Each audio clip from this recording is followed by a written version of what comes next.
Also, you spelled disagree wrong. Disagree. Oh no!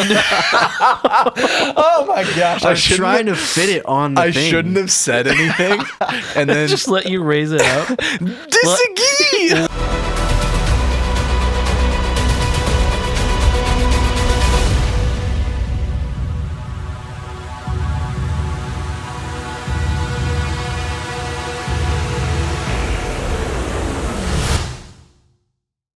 What Star Wars character would be the best chef? I mean, you got to go with Dexter. Yeah, I mean that's like the answer. Dex. Good old Dex.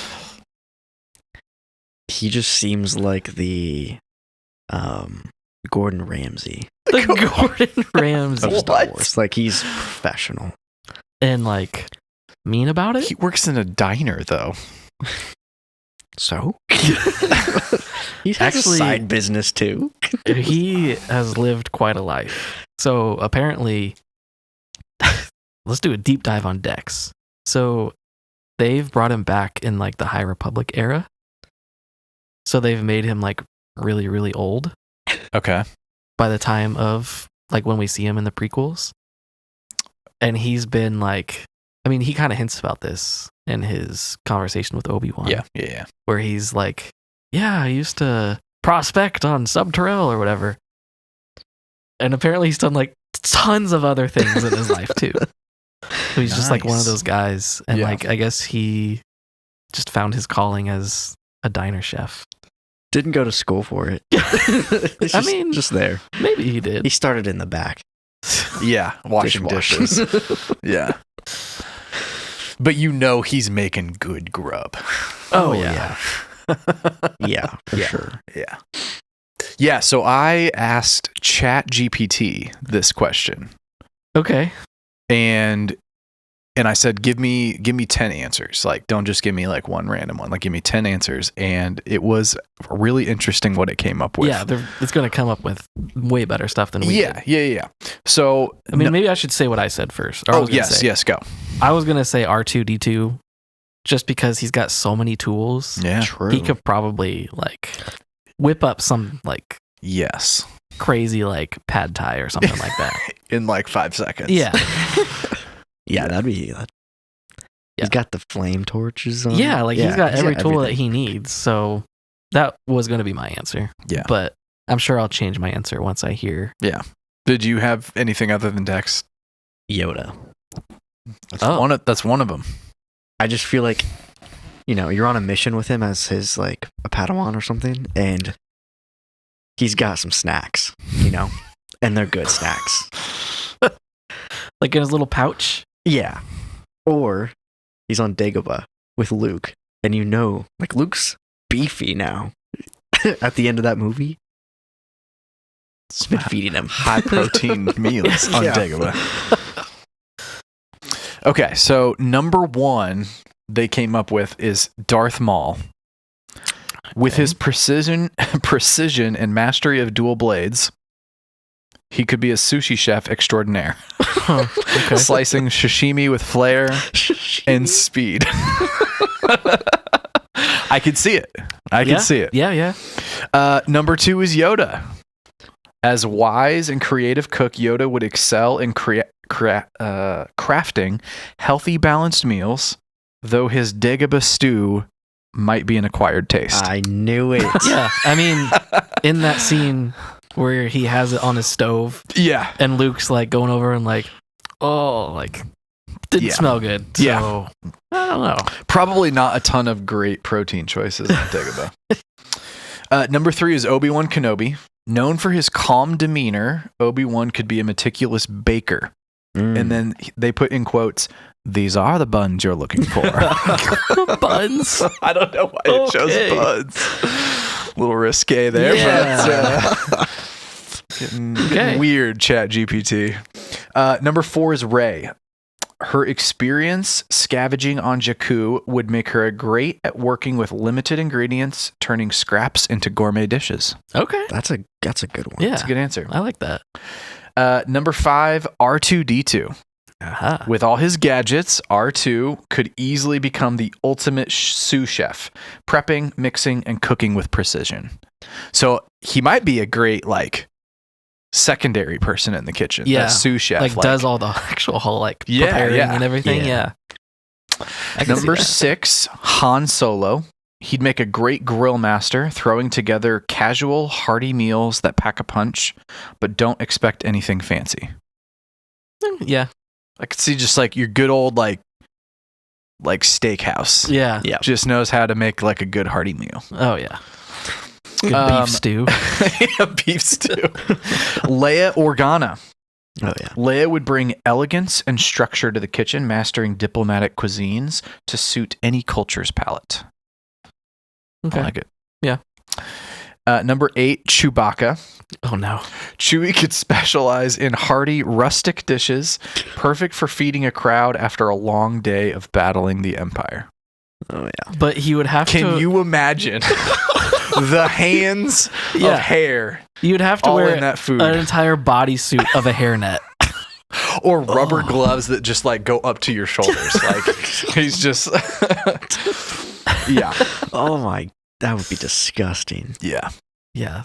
Just constantly finding Wookiee fur in your dish. Just, ugh. Number 9, Anakin Skywalker. Skilled with tools and precision, Anakin could make an excellent pastry chef, but keep him away from an open flame. Oh. Too soon. Too soon. Wow. ChatGPT with the shots fired. Yeah. With the roast. And number 10 is the funniest out of all of these. Porgs as a team. So like a whole like cooking team. Not as a dish. Not as a dish. See, it says not as food, but as chefs. Imagine a team of porgs assembling dishes in adorable, chaotic manner. Interesting. Huh. Never have guessed that. No. But I like it. Yeah. I like it. Man, ChatGPT has gotten so good. Yeah. Like the context that it has. Yes. Like, wow. Yeah, Okay. that was good. Yeah, so I still feel vindicated with my answer of R2. Yeah. I think that's the most logical answer. Besides Dex. Yeah. There's also that droid that was in Book of Boba Fett Oh, yeah. in that one scene in Jabba's palace. Mm-hmm. That's like basically a chef droid. Yeah. That's like preparing stuff. So maybe that's a better answer than R2, but we don't know that droid. I feel like droids is not like an easy, obvious answer, just because that's probably their function on like a lot of planets. Yeah, like literal chef droid is obviously going to be the best answer. Yeah. Okay. Well, we're going to move into some news that dropped this last week. Kind of disappointing news. So the Rey movie, which we've been hearing about for like 3 years now, has been delayed again to December 2026. I'm going to read this real quick, and then we'll talk a little bit about it. Disney has removed an untitled 2026 Star Wars movie from its release calendar, replacing it with Ice Age 6, set for December 18th, 2026. The canceled project, reportedly directed by Sharmeen Obaid-Chinoy, was to focus on Rey, played by Daisy Ridley, not Disney Ridley. Same thing. Basically, rebuilding the Jedi Order 15 years after the rise of Skywalker. And then it goes on to say a bunch of people were originally supposed to make this movie. But it would have been the first time 2 Star Wars films were released within the same calendar year, which I'm kind of glad that it's not happening that way, just because I think we need more room to breathe between projects. Otherwise, you kind of get the same thing that a lot of people have been experiencing with the Marvel, like MCU, where it's just kind of like burnout.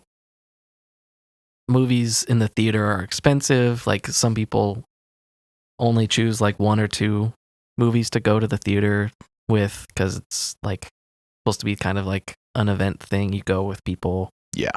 And so if you're going to choose one movie, like you're probably going to go with, you know, something that everyone else is wanting to see and everything. And I don't think I don't know. So did they actually say that's why they're pushing it back? Is because they don't want to have 2 films? No, they haven't said that. Okay. No.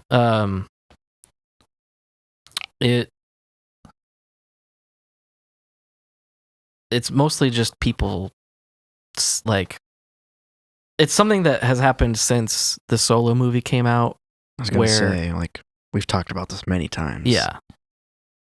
Just go ahead.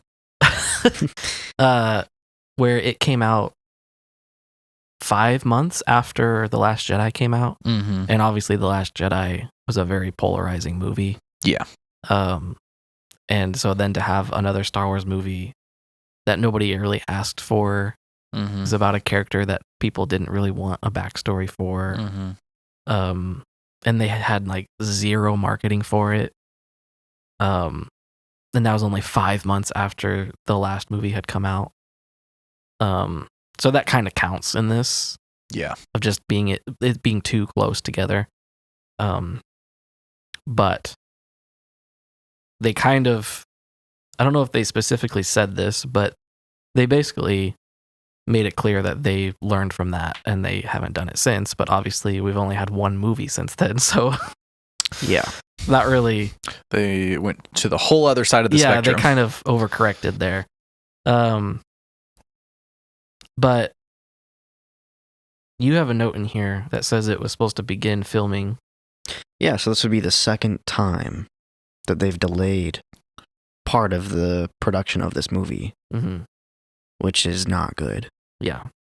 Not a good sign. Not a good sign. I mean, to be fair, a lot of that stuff has just, it wasn't ever like announced that they were filming or anything. It was just reported. True. And they hadn't even had a script yet. So like a lot of those rumors and stuff were obviously false. It goes back to what I said in an earlier episode. Like, we have to be careful with like differentiating between a report, which is basically just like a leak, or what it could be a rumor, or an actual like announcement from Lucasfilm or Disney themselves. And I said rumor, that kind of gets looped into that as well, because like Force Center podcast likes to say, speculate responsibly with rumors. And that has the same thing with like reports and leaks and stuff like that too. Because people could just be making that up. Yeah. Or a lot of that stuff isn't announced officially for a reason. Yeah. Because like all that stuff happens all the time on movies all the time. But because it's Star Wars, and it happens with Marvel too, like big franchises, like websites and YouTubers and everything like take that and be like, oh, this movie's doomed. Like they haven't even gotten a writer for it yet, or like they haven't even begun filming yet, and they announced it so long ago. Like that just is how movies are made. Yeah. And like you weren't supposed to hear about it. So yeah. Obviously it's just part of the process. Yeah. So my discussion question is, should this get rolled into the new trilogy that we talked about last episode, the Simon Kinberg trilogy, or should it remain a standalone?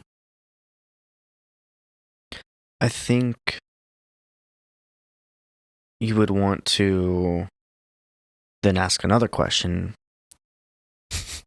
Should they stop? We don't allow that here. Should you not plan a trilogy out entirely? Yeah. And wait until that first movie is good, then make another one. And if people want more.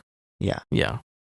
Or just have like a very loose idea of a trilogy, but not have like the guarantee that you're going to be making a trilogy. Just like if it's popular, we've got it in the bank to do more. But if it tanks, then you don't lose that much. Yeah, we didn't already start filming. I mean, that's kind of the whole infamous story of the original Star Wars movie is like George Lucas did not think that it was going to do well at all. Like, it got like declined at a bunch of studios, and certain executives at Fox like gave it a chance, and luckily like it did really well. But he anticipated it to just flop, and he had already planned on like moving on and doing something else. Mm-hmm. But he did have his whole universe basically planned out for at least those 3 movies, and some ideas for the prequels and everything like that. Yeah. So he did have ideas for it. So I think that's the sweet spot, is plan for the worst, but have a backup plan. Mm-hmm. Instead of, we're making 3 new movies and we don't have a plan at all. Yeah. Because it's not good practice. we have seen how that has turned out. At least we're getting Ice Age 6. Yeah. I feel like we could have got both. Like, is Ice Age 6 that big? Hold on. Yeah. We've got a big film that I think we can fill this spot with. Ice Age 6. Deal. When was Ice Age 5? I'm looking that up. I'm going to be honest. I don't think I knew that there was a 5. I didn't either. They stopped at 3. I think I remember seeing 4. Is this the one where they go into space? What? Or something? Like, oh my goodness. There's a picture of Scrat on a meteorite. Yeah, I had no idea this existed. Interesting. And I could have sworn that there was news of them completely shutting down that studio. I mean, I really like most of the Ice Age movies. Like, I don't think any of them have been bad. I just didn't know they were making them still. Yeah. Yeah, it says they closed Blue Sky Studios in 2021, which is when they purchased Fox, which is who owned it before. Wow. Yeah. So will Disney be doing it out of like Pixar? Like, how does that work if that studio doesn't even work anymore? Yeah, that's a good question. Wikipedia?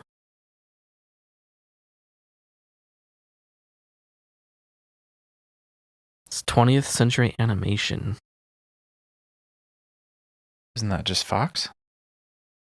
Well, since Fox was bought out, they renamed it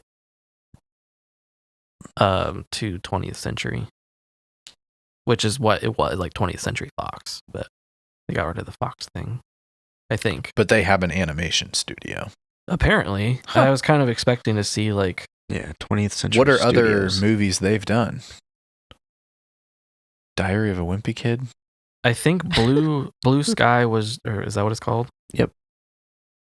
I forgot what it was called now. Yeah, Blue Sky. Because now I'm like doubting myself because that's like the social media thing now.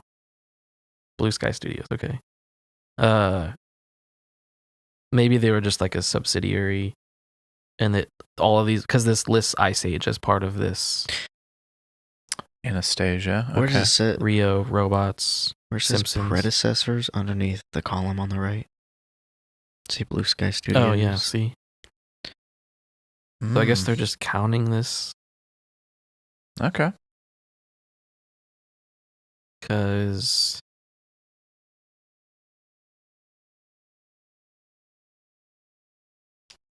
The aftermath. I mean, it was kind of wild that they shut it down. But anyways, this is not a Ice Age podcast. It can be. We didn't even know they existed. There's 6 films to analyze. Yeah, so Ice Age 6 is replacing it. Yeah. Which is kind of nice. Like, since the news of it shutting down, like, oh, it's nice for Ice Age. it's nice to see that those people, hopefully maybe it's the same people that worked there, like, are still there. Employed. And it's just changed studio names or whatever. I don't know. Yeah. So, anyways. So going back to my question, should it get rolled into a new trilogy or remain as a standalone? And we already said the whole thing about should we even have trilogies in the first place, like as a planned thing. I think it really just handcuffs you. Oh yeah, for sure. For the next, could be decade. Like depending on how many years between films that you're doing. Like if you've got a trilogy, it could be 7, 8, 9, 10 years that those films are like released. Like you're literally like unless you pull Lord of the Rings or Harry Potter, where you're doing one every single year basically, and filming at the same time continuously. Yeah. Which that would mean you have a good plan. Yeah. I think if there's a story to tell and you're confident in that story and you have it all planned out, I think a trilogy can work just fine. We've seen it happen with Star Wars, with Lord of the Rings. Obviously, they were based on books, but like they ended up making them 3 movies. Yeah. And there's a bunch of other examples that I could probably think of too, but I don't know. Because I like trilogies. I think like 3 is like the perfect number for movies and stories in general. Is there anyone that doesn't like trilogies? I don't know. Some people don't like sequels.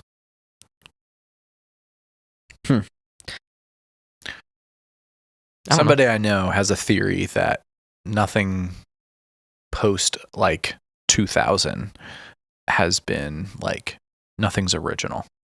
Everything is either a sequel or a remake of something. Of something that was in the past.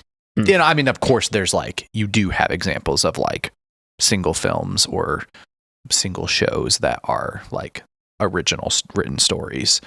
But overall, like the trend has been... It's definitely a trend.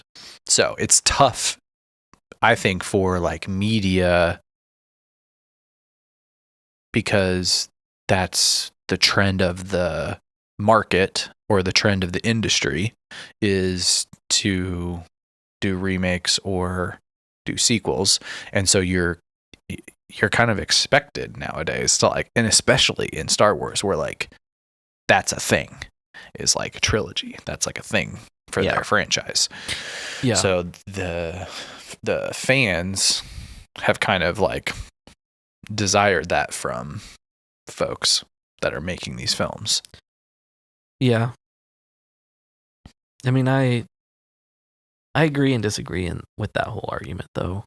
In that I agree that like pretty much any creative medium is gonna have like a very limited amount of originality just because we've had movies and like just like cinema in general for so long now. But like a lot of people say that about music too. Like there's no original music anymore. Like everyone's just copying what they used to listen to. Like, and like, yeah, but like that's how art moves forward. Like you are inspired by what came before and you move it forward. And I don't think there's anything wrong with that as an artist myself. Yeah. And so that I agree and disagree with that. And the only reason I agree with it is because I think it's a good thing. Whereas a lot of people say that and they view it as a very bad thing. But I think that just means you're going into it with the very wrong attitude. So I think the line there of that like argument or that statement of like there's nothing original or everything's either like a sequel or a remake is that the ones that are originals that shine through make them that much more like special. And yes, but a lot of the times you'll think that it's original, but then later you'll learn like, oh, they took a lot of inspiration from this super old movie that you probably hadn't even heard of. And then suddenly it's not original anymore. Mm-hmm. Yeah. It's like,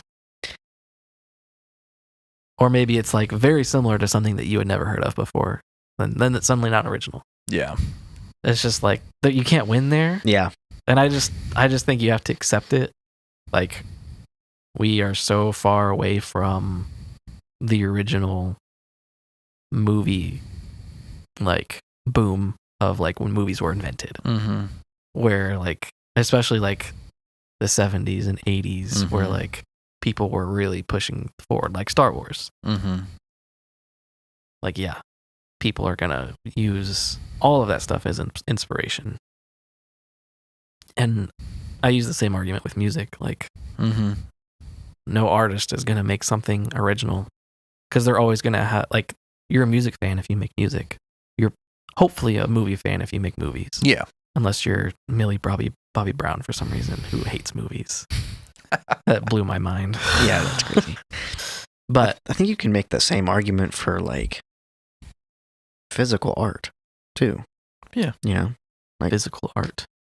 like paintings. Oh, yeah. I was thinking of like interpretive dance. You know, using your physical body. No. But yeah, like, yeah, as an artist myself, you're drawing inspiration from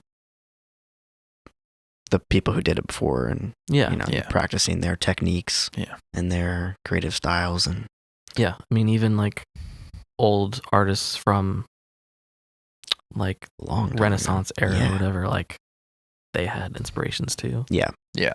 So yeah, that's my pushback on that. Yeah.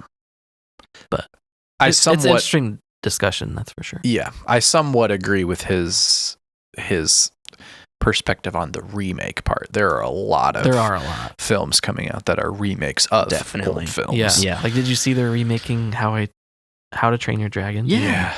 And Yeah. it's like, I saw a comment is like, so you're remaking a CG animated show or movie, but like 90% of it is going to be CG animated, just like slightly more because realistic. it's all dragons. Yeah.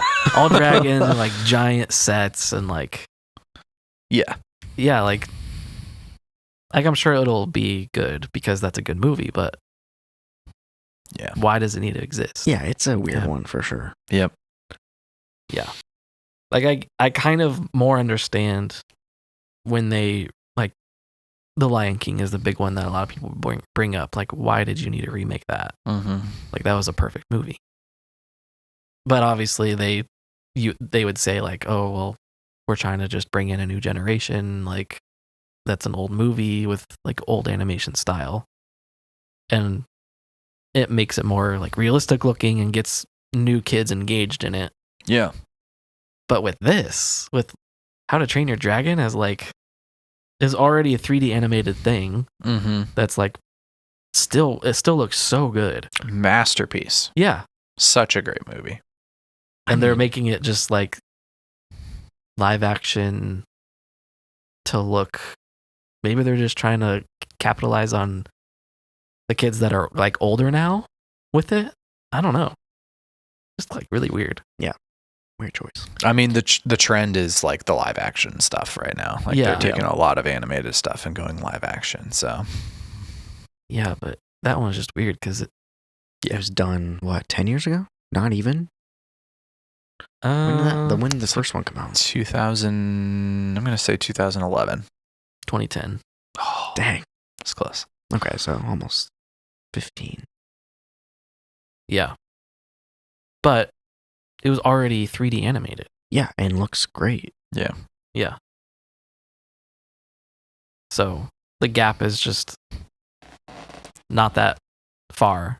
Yeah. Compared to like Lion King, where it's like 90s, Yes. It's like 2D cartoon. animation. Yeah, cartoon, Yeah. which still looked great, Yeah. like obviously, but Won a few awards. Just a few. so This is not a How to Train Your Dragon podcast either. so back to your question. I think it would be a smart move. smart.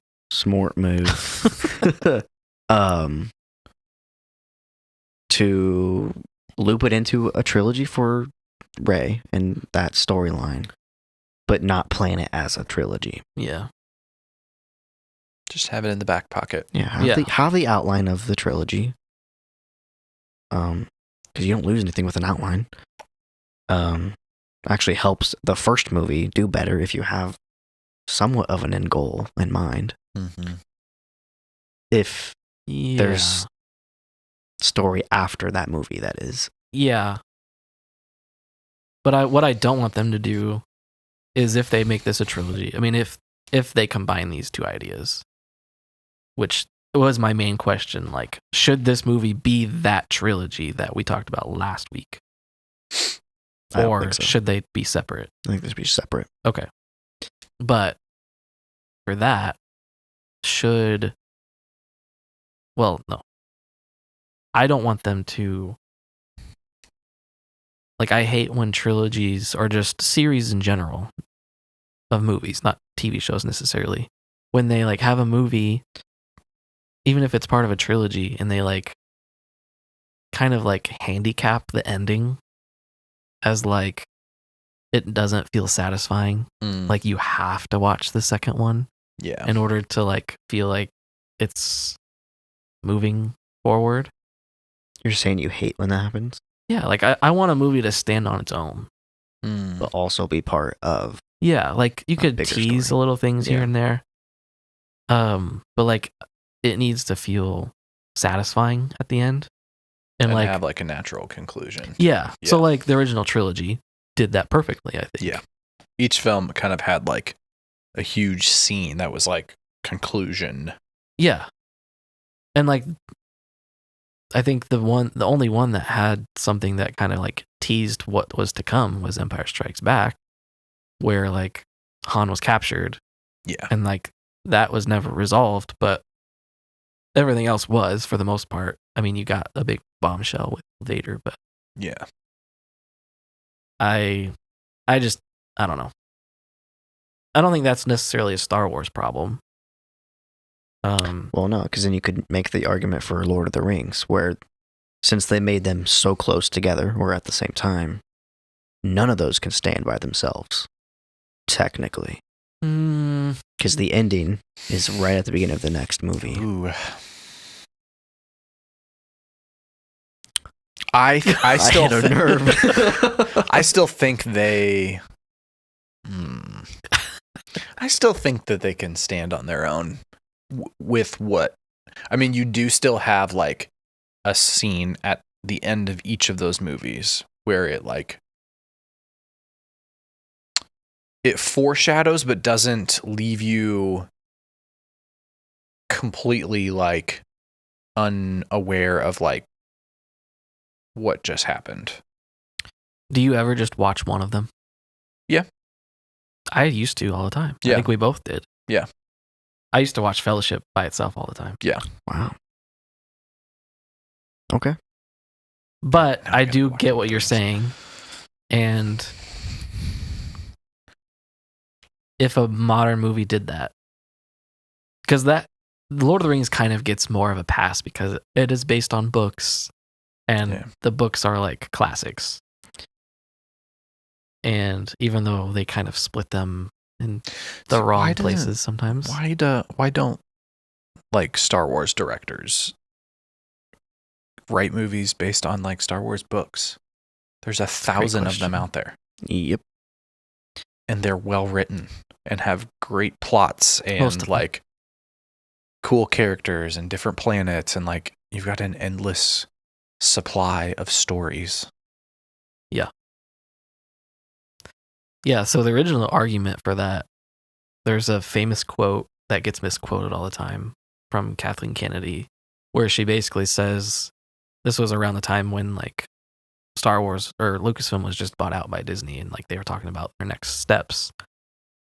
And she said that they don't have existing stories to base things off of like Marvel does, where they have like years of comics and stuff. And the internet blew up with that. And it was like, oh, she has no idea what she has. Like, why is she the president when she doesn't have anything, like she has no idea about all the Legends content. Even though like in that same interview, she mentions all of that stuff too. But I think her point was that they had already said that all of that content wasn't official because George never considered it official either. Like canon? Yeah. But you could take inspiration. But yeah. And some creators did after that. Like Dave Filoni is notorious for bringing in tons of stuff from Legends. Yeah. But he always cherry picks instead of like, goes all in. But on another point, now that we're so far away from that, almost, that was in 2012. If you can believe that. When Lucasfilm got bought out. They have tons of canon material to work from now. And the High Republic itself is ripe with amazing books that they could do. Specifically one. Specifically, the very first book is literally written like a movie. Like it would adapt to a movie perfectly. It's got like tons of Jedi in it. Giant disaster. Like it moves quick. It would be an amazing movie. Dang. Would love if they did that. Oh yeah, best book of the High Republic for sure. Oh yeah. I mean, I've only read 3 of them so far. Same. I'm on that one so far. I'm currently in the middle of Into the Dark, which is the third book. Yeah. Overall. But yeah, they should definitely do that. Sweet. Yeah. So we kind of already answered my second question a little bit. So we can move on unless you have anything else to talk about. I'm excited for... obviously I'm excited for anything Star Wars related, but specifically the Rey movie concept just sounds really cool.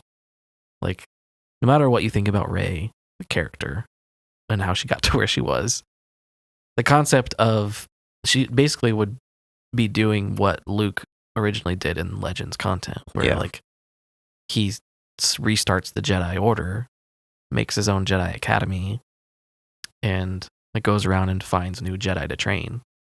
That sounds awesome. So I'm excited for that, no matter if it's a trilogy, if it's just one movie, whatever. Yeah. So yeah, I agree. I'm a sucker for anything Jedi related. Okay, so we'll move on to the Skeleton Crew interview. Did you guys watch it? Yes.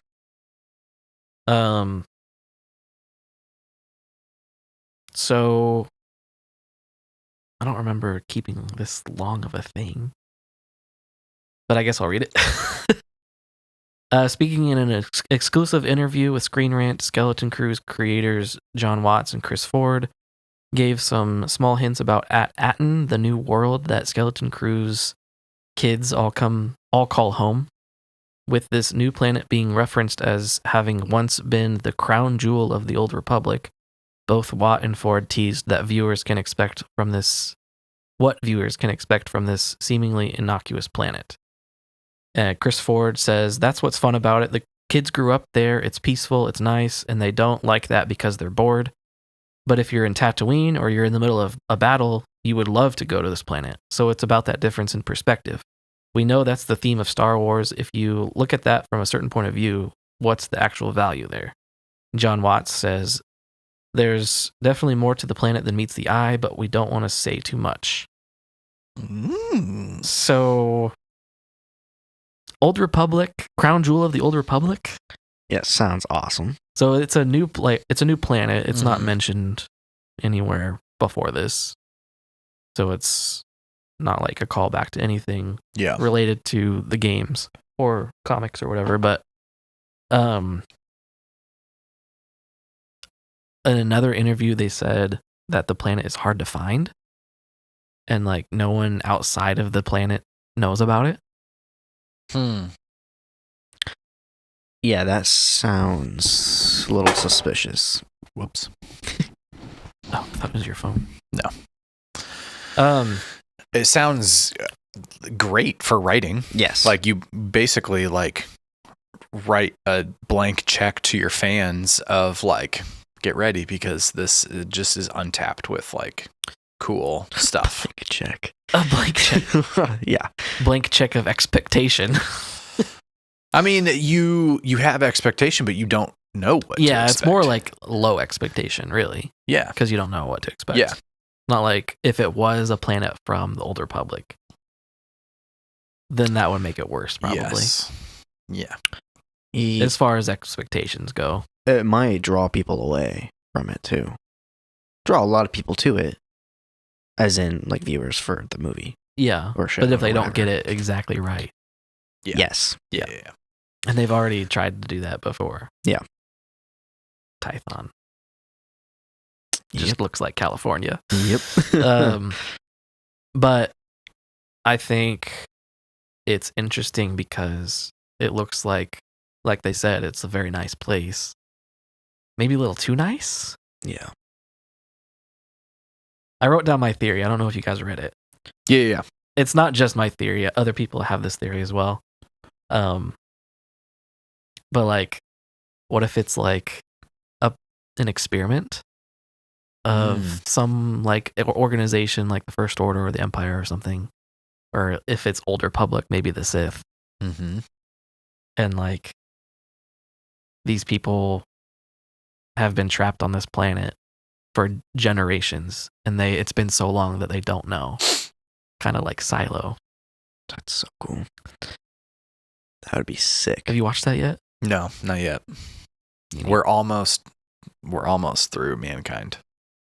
Oh, I thought you'd finished that already. No, not yet. No. We're on the last season now. Last season. Yeah. But you're watching Shrinking as well, right? That's me. I am. No, Hannah is. Hannah is. Oh, really? Because I see them watching it. Yeah, I'm not. Oh. You're going to hate this, but I don't really like the other guy in that. The guy from How I Met Your Mother. Really? Oh, really? Yeah. Jason Segel? Yeah, I've never really found him very funny. Huh. He kind of gives me like Vince Vaughn. You don't like vibes. Vince Vaughn? Not really. Huh. There's a few movies that he's in that are like hilarious. Yeah. Some of his like older stuff. I mean, Vince Vaughn just plays himself. Yeah.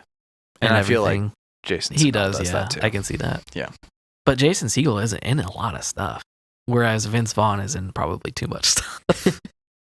Yeah, there was like 2010 to 2015 where he was in a movie every year. Yeah, 1 or 2 movies every year. Yeah, he's in like 3 of like the most popular Christmas movies. Yeah. So you get a lot of Vince Vaughn in the holiday season. Yeah. Yeah.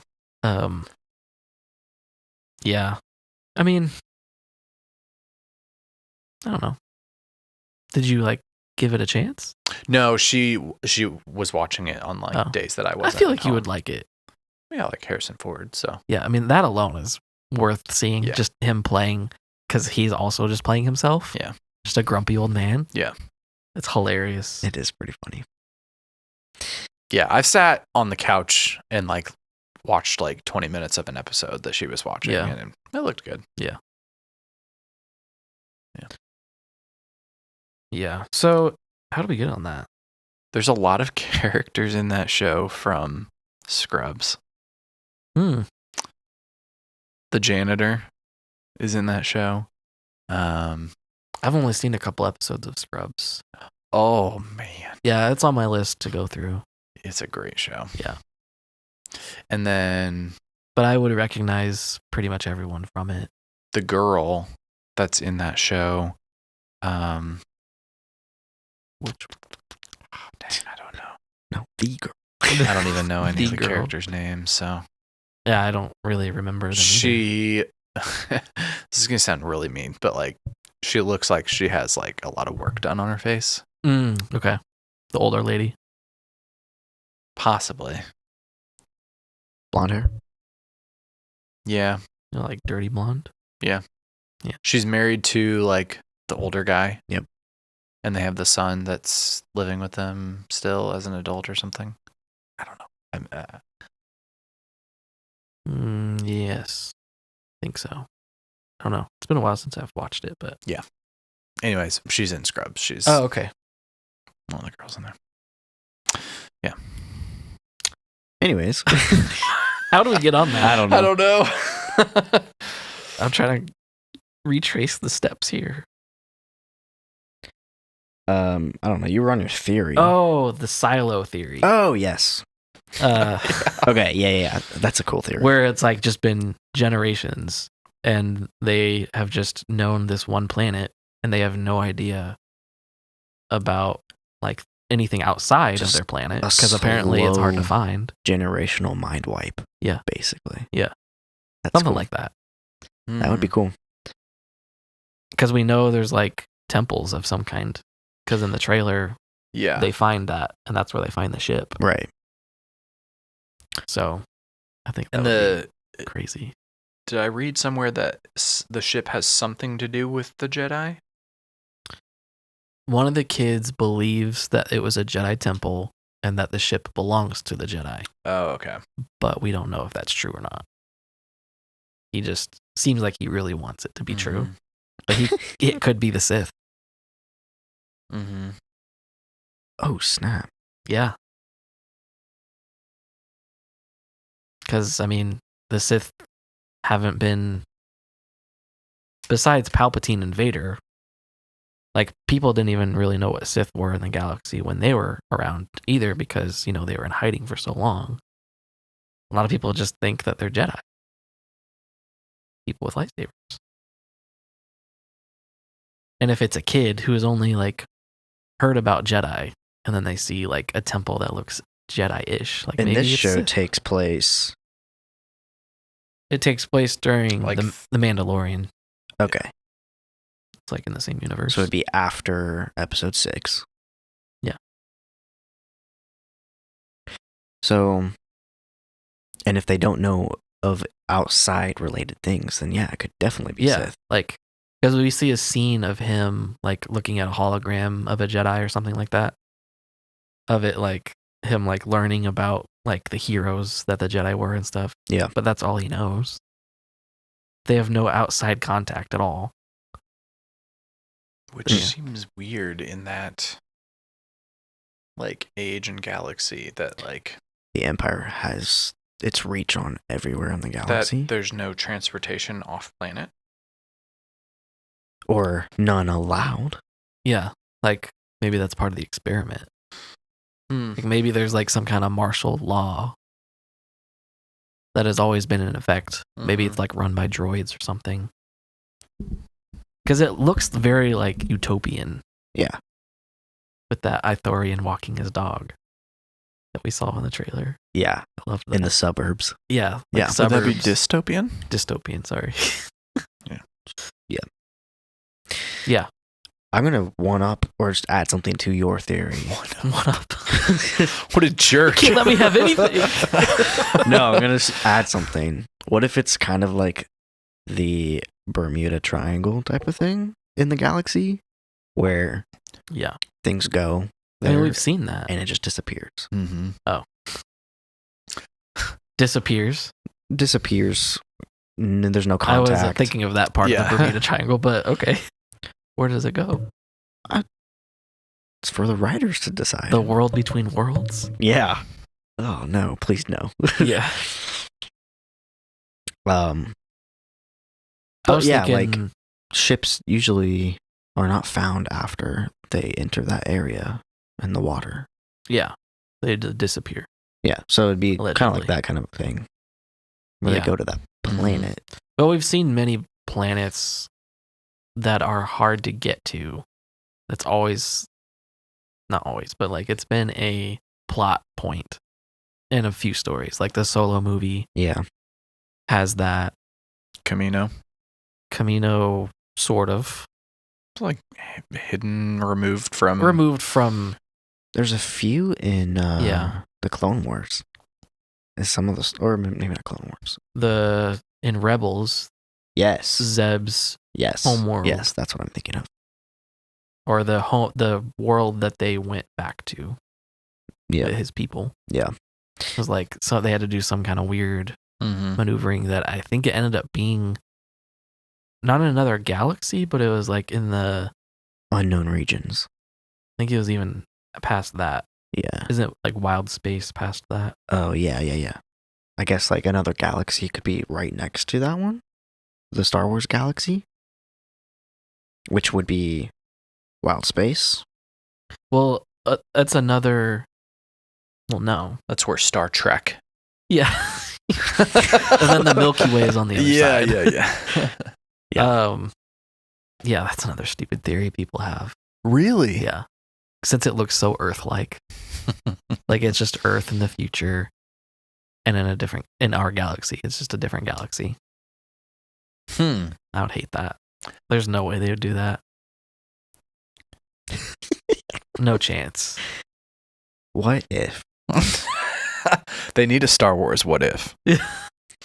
I mean, the newest Lego Star Wars special was kind of that. Yeah. Darth Jar Jar and everything. Yeah. Okay. But actually, what if? So Ahsoka and her show That was the other thing I was going to bring up. gets taken to Prettia. another galaxy Yeah. or something like that. Adjacent galaxy. Could they have been transported? Or maybe they're in that galaxy. Yeah, they could just be there. True. I didn't even think of that. Like maybe that's just their galaxy. That'd be a great way to connect the stories. Yeah. Give us a way, or give Ahsoka a way to get back home again. Yeah. And Jude Law. We need him home. Always. Who? Jude Law? Oh, yeah. I mean, yeah. I could kind of see him dying at the end of this show. Oh, that would be sad. His character just seems like he probably is reluctant to help them, but then he like warms up to them and then he like sacrifices himself or something like that. I kind of see that happening. But is that too on the nose? Not for Star Wars. True. Anyways, so that wasn't part of the round table that that I actually asked if you'd watched it. So the round table was basically just most of the directors and like I don't know if one of them was just a producer or a director or whatever, but talking about the show and stuff. And it's just I loved it when they do that because then you really get to see their perspective on what they're making and how actually they are passionate about it. Because when you don't have a face or you only have a face and you don't have like their perspective of what they're creating, it's easy to just be like, oh, they're just like, they don't care. Yeah. And not that I necessarily have that perspective, but a lot of people on the internet do. But it's nice to see them talk about everything. I'm trying to remember certain things. I forgot to write down. Do you guys remember anything specific that you want to point out what they said? Well, they're a bunch of like friends. Yeah. Like they went to school together. Yeah. Which was film school really together. cool. So that alone, making a Star Wars together is a cool idea of just making a TV show with your best friends. Yeah. Which means that they're going to have a lot of good chemistry. Hopefully. Yeah. Knowing how the other person likes it done, what they're going to do, like predicting things. I just think it's a good way to bring in writers. Hopefully. Yeah. And obviously, like, Bryce Dallas Howard has been doing Star Wars for a while. Like in the shows, she's directed an episode at least in like every show, seems like. Yeah. So she's super familiar. And there's something else that they said. I'm trying to remember. Oh, they said like their inspirations were like Amblin stuff. which is what everyone kind of expected. Yeah. And Like E.T. and E.T. and the Goonies and stuff like that, because that's what they grew up with, and that's like they were those kids back then. But then they also made it a point of saying like this is a show starring kids, but it's not a kids show. Which you can get that from the trailers alone, but a lot of people were worried about that. I think you were worried about that. Yeah. When I first mentioned the show. Yeah. Yeah, I saw like the first couple like renderings of it, and I was like, "Is this a kids show? Like, is this literally like it's just a bunch of kids show?" Yeah, but the tone from the trailers alone definitely show it's not. Yeah, for just kids. So yeah, so that was kind of good to hear from them. Yeah. So I'm excited. So this will be the last episode we do probably before the show premieres on December 3rd. It is November 24th right now. Already ready for Christmas or Life Day. We need to get robes. No. And the orbs. The orbs. So any last predictions or anything? We kind of covered a lot of that already, but not for me. No, I think there is going to be a cameo of something. They're just is Mando going to show up? I literally was about to say like they haven't met their Pedro Pascal quota yet this year. So no. It's coming. Yeah, it's coming. The movie, but no, that would be interesting. A year though. Yeah, that would be interesting. Yeah, I don't really see how Mando would fit in, but since it's the pirates that he specifically dealt with in season 3 that they're gonna be like running from, I can maybe see it, but yeah, I don't know. I mean, we could see like a Jedi or a Sith cameo. Although, what Jedi are alive at this time? Luke. Well, yeah, I was thinking if it's going to be a cameo of a Jedi or a Sith, like maybe it'd be like a hologram in the temple that they find. Oh, from a past Jedi or Sith. Yeah, like maybe a hologram, and it is a Sith temple, and then a hologram comes up of like, like Revan or that'd Bane be sick. or like one of the ancient Sith or whatever. That would be a cool cameo. Like something small, but it lets you know like, oh, this isn't a Jedi temple. Yeah. Oh man, you could do Revan, and it could be, you wouldn't know if it was Jedi or Sith. I mean, if he looks like that. True. Nah. Because that's a Mandalorian helmet that he takes off a dead Mandalorian after he turns to the dark side. Yeah. So never mind.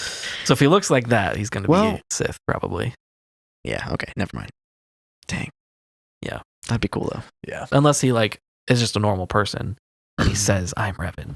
But that would be kind of lame. That would be lame. I mean, it'd be cool. It'd be a cool hint to something new. Yeah, I mean, I would still love it. I mean, they're still remaking that game. Allegedly.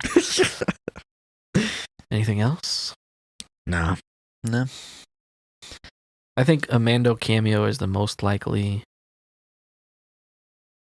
Also because he'll have Grogu and like they'll be the kids and like kids Grogu. Yeah, maybe he'll like let him like babysit Grogu for a little bit.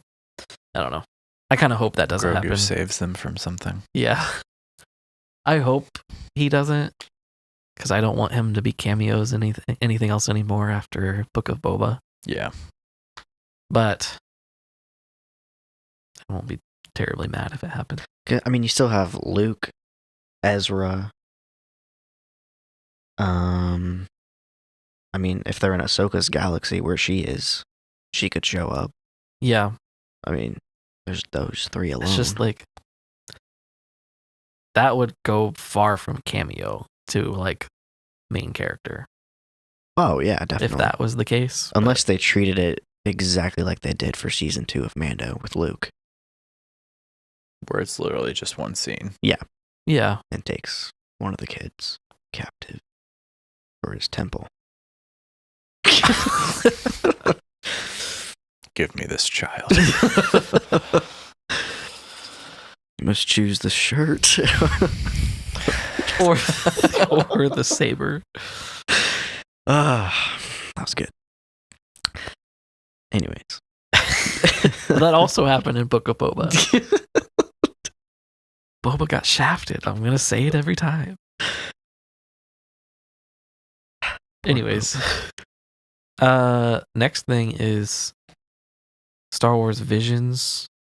Did you know anything about this? No. I didn't think when so. you put this on here, I was like, season 3? Oh, what show did I miss? Yeah. So this is like the anime style, originally started as anime, of like Japanese studios like making their own. They basically were given one episode of whatever they wanted to do. Like it was an anthology series. So nothing was related to the other ones. And it was non-canon. So they could literally do whatever they wanted. And so the first season was like a mostly Japanese like anime studios. And then the second season had some of those as well, but then like some external ones like the studio that did Wallace and Gromit and Chicken Run. Like the claymation studio. Yeah. They did one. Oh, that's cool. There were a couple other ones that were really unique looking. So it's just a collection of a bunch of studios that just make like a quick 20-minute, 15, 20-minute episode of something Star Wars that they wanted to make. And a lot of them, since they were from like different countries, like they implemented a lot of their like culture. Like there's one from an Indian studio that involves like, I don't know if they're like gods or like some kind of like being from like their religious lore that they implemented as like Sith Lords and stuff. That's cool. Yeah. So it's really cool. I've only watched a couple of them. The ones that a lot of people say are like the best ones. But we're getting a season 3 apparently, which was expected because it has been doing pretty well. Yeah, I'd say a lot of Star Wars people also watch anime. At least my age. I would say our age too. Oh, really? Okay. Yeah, but we were never fans of anime. I'm still not. I'm not either. And I probably never will be. It's just not. It's not an art style or a writing style that I like. That's very, very over the top. And I don't know. It's just not something I like. And maybe we just lost a bunch of potential viewers by saying that. But I don't necessarily have like anything totally against it. It's just not something that I prefer. Yeah. But I appreciate a lot about it. Like, I mean, the art is really nice looking, like, and a lot of those shorts in those seasons are really, really beautiful.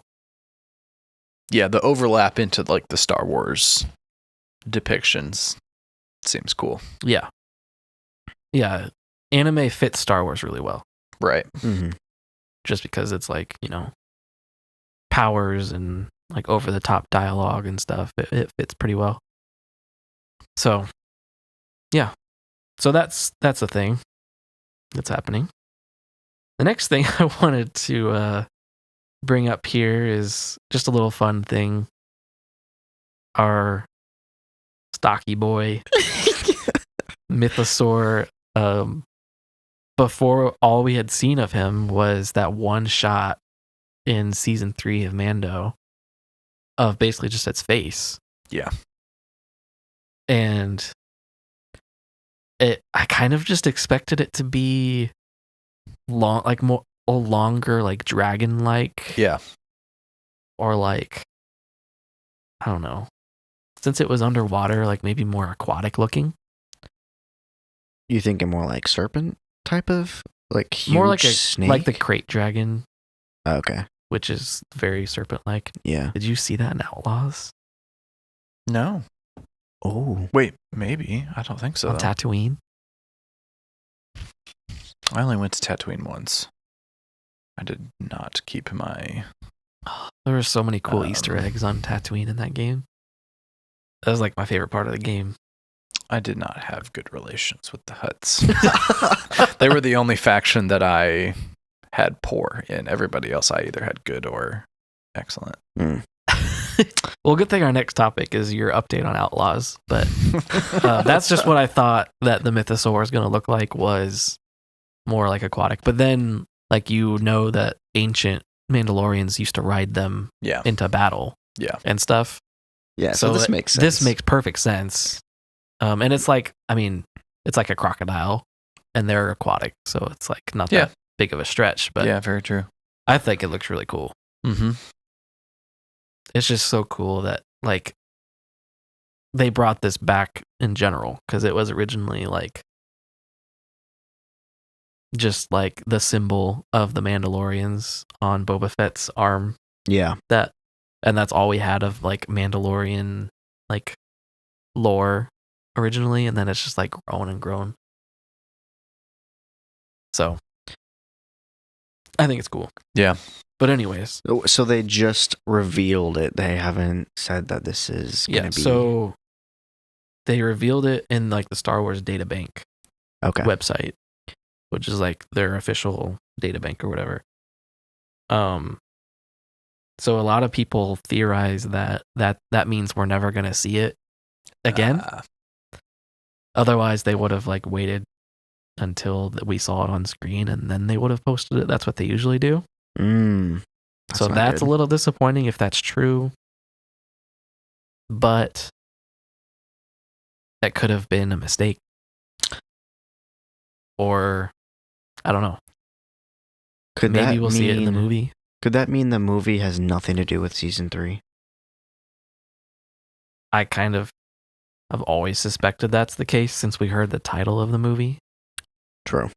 Mandalorian and Grogu is like the most generic thing. Like, it's just going to be another adventure that they go on.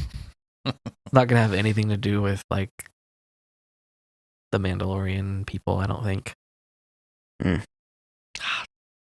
Because they didn't really resolve that. No. With Bo-Katan and the Mythosaur stuff. Like, they teased that as like that's one of the main things that the new Mandalore, like if you ride a Mythosaur, that's like you're like the Messiah. You're christening as like yeah. So it's final boss fight. Yeah. Which would have been so cool. And especially if they did that in a movie. Mm-hmm. They should have just named the movie The Mandalorian. It's like Avatar when he rides the whatever giant red thing is. In the movie Avatar? Mm-hmm. I haven't seen that in so long. I still haven't seen the second one. I haven't either. Yeah, so the game... It's 4 hours long, isn't The game is on my list to play, and the movies were on my list to watch. I've seen the first one, but it's been since it first came out, which was like 2009. Yeah, we went and saw it in theaters. I don't think I ever did. With Dad, yeah. I don't remember that. Yeah. That's so long ago, though. Yeah. It was forever ago. Yeah, no, I remember watching it on my iPod Classic. Yeah. Which James Cameron would like roll over in his grave if he was dead. He's not dead. But what a statement. If he was, he would roll over. He would roll over after hearing that. Yeah. But anyways, yeah, it's like that. Like, yeah, he rides that and then he becomes like the leader. Yeah. I think that because they kind of ruined the whole Darksaber thing. Yeah. I think it has to be a mistake. Like, that has to be what the movie's about. Right? I would hope so, but I'm really not expecting it at all. I mean, maybe they're just naming it Mandalorian and Grogu to get people to watch it. Like, make sure they know Grogu's going to be in this. Yeah. Yeah. So you get, every single audience that you can. Yeah. But I don't know. Okay. So back to Outlaws. Yeah. So you never explored in the Dune Sea areas? I did a little bit, but it was the planet that I spent the least amount of time on.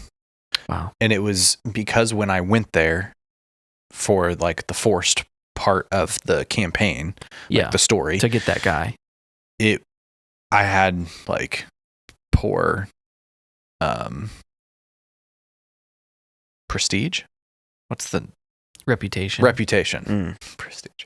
Poor reputation with poor the Hutts. Relations with the Wookiees. Poor relations with them. So that made that mission even harder.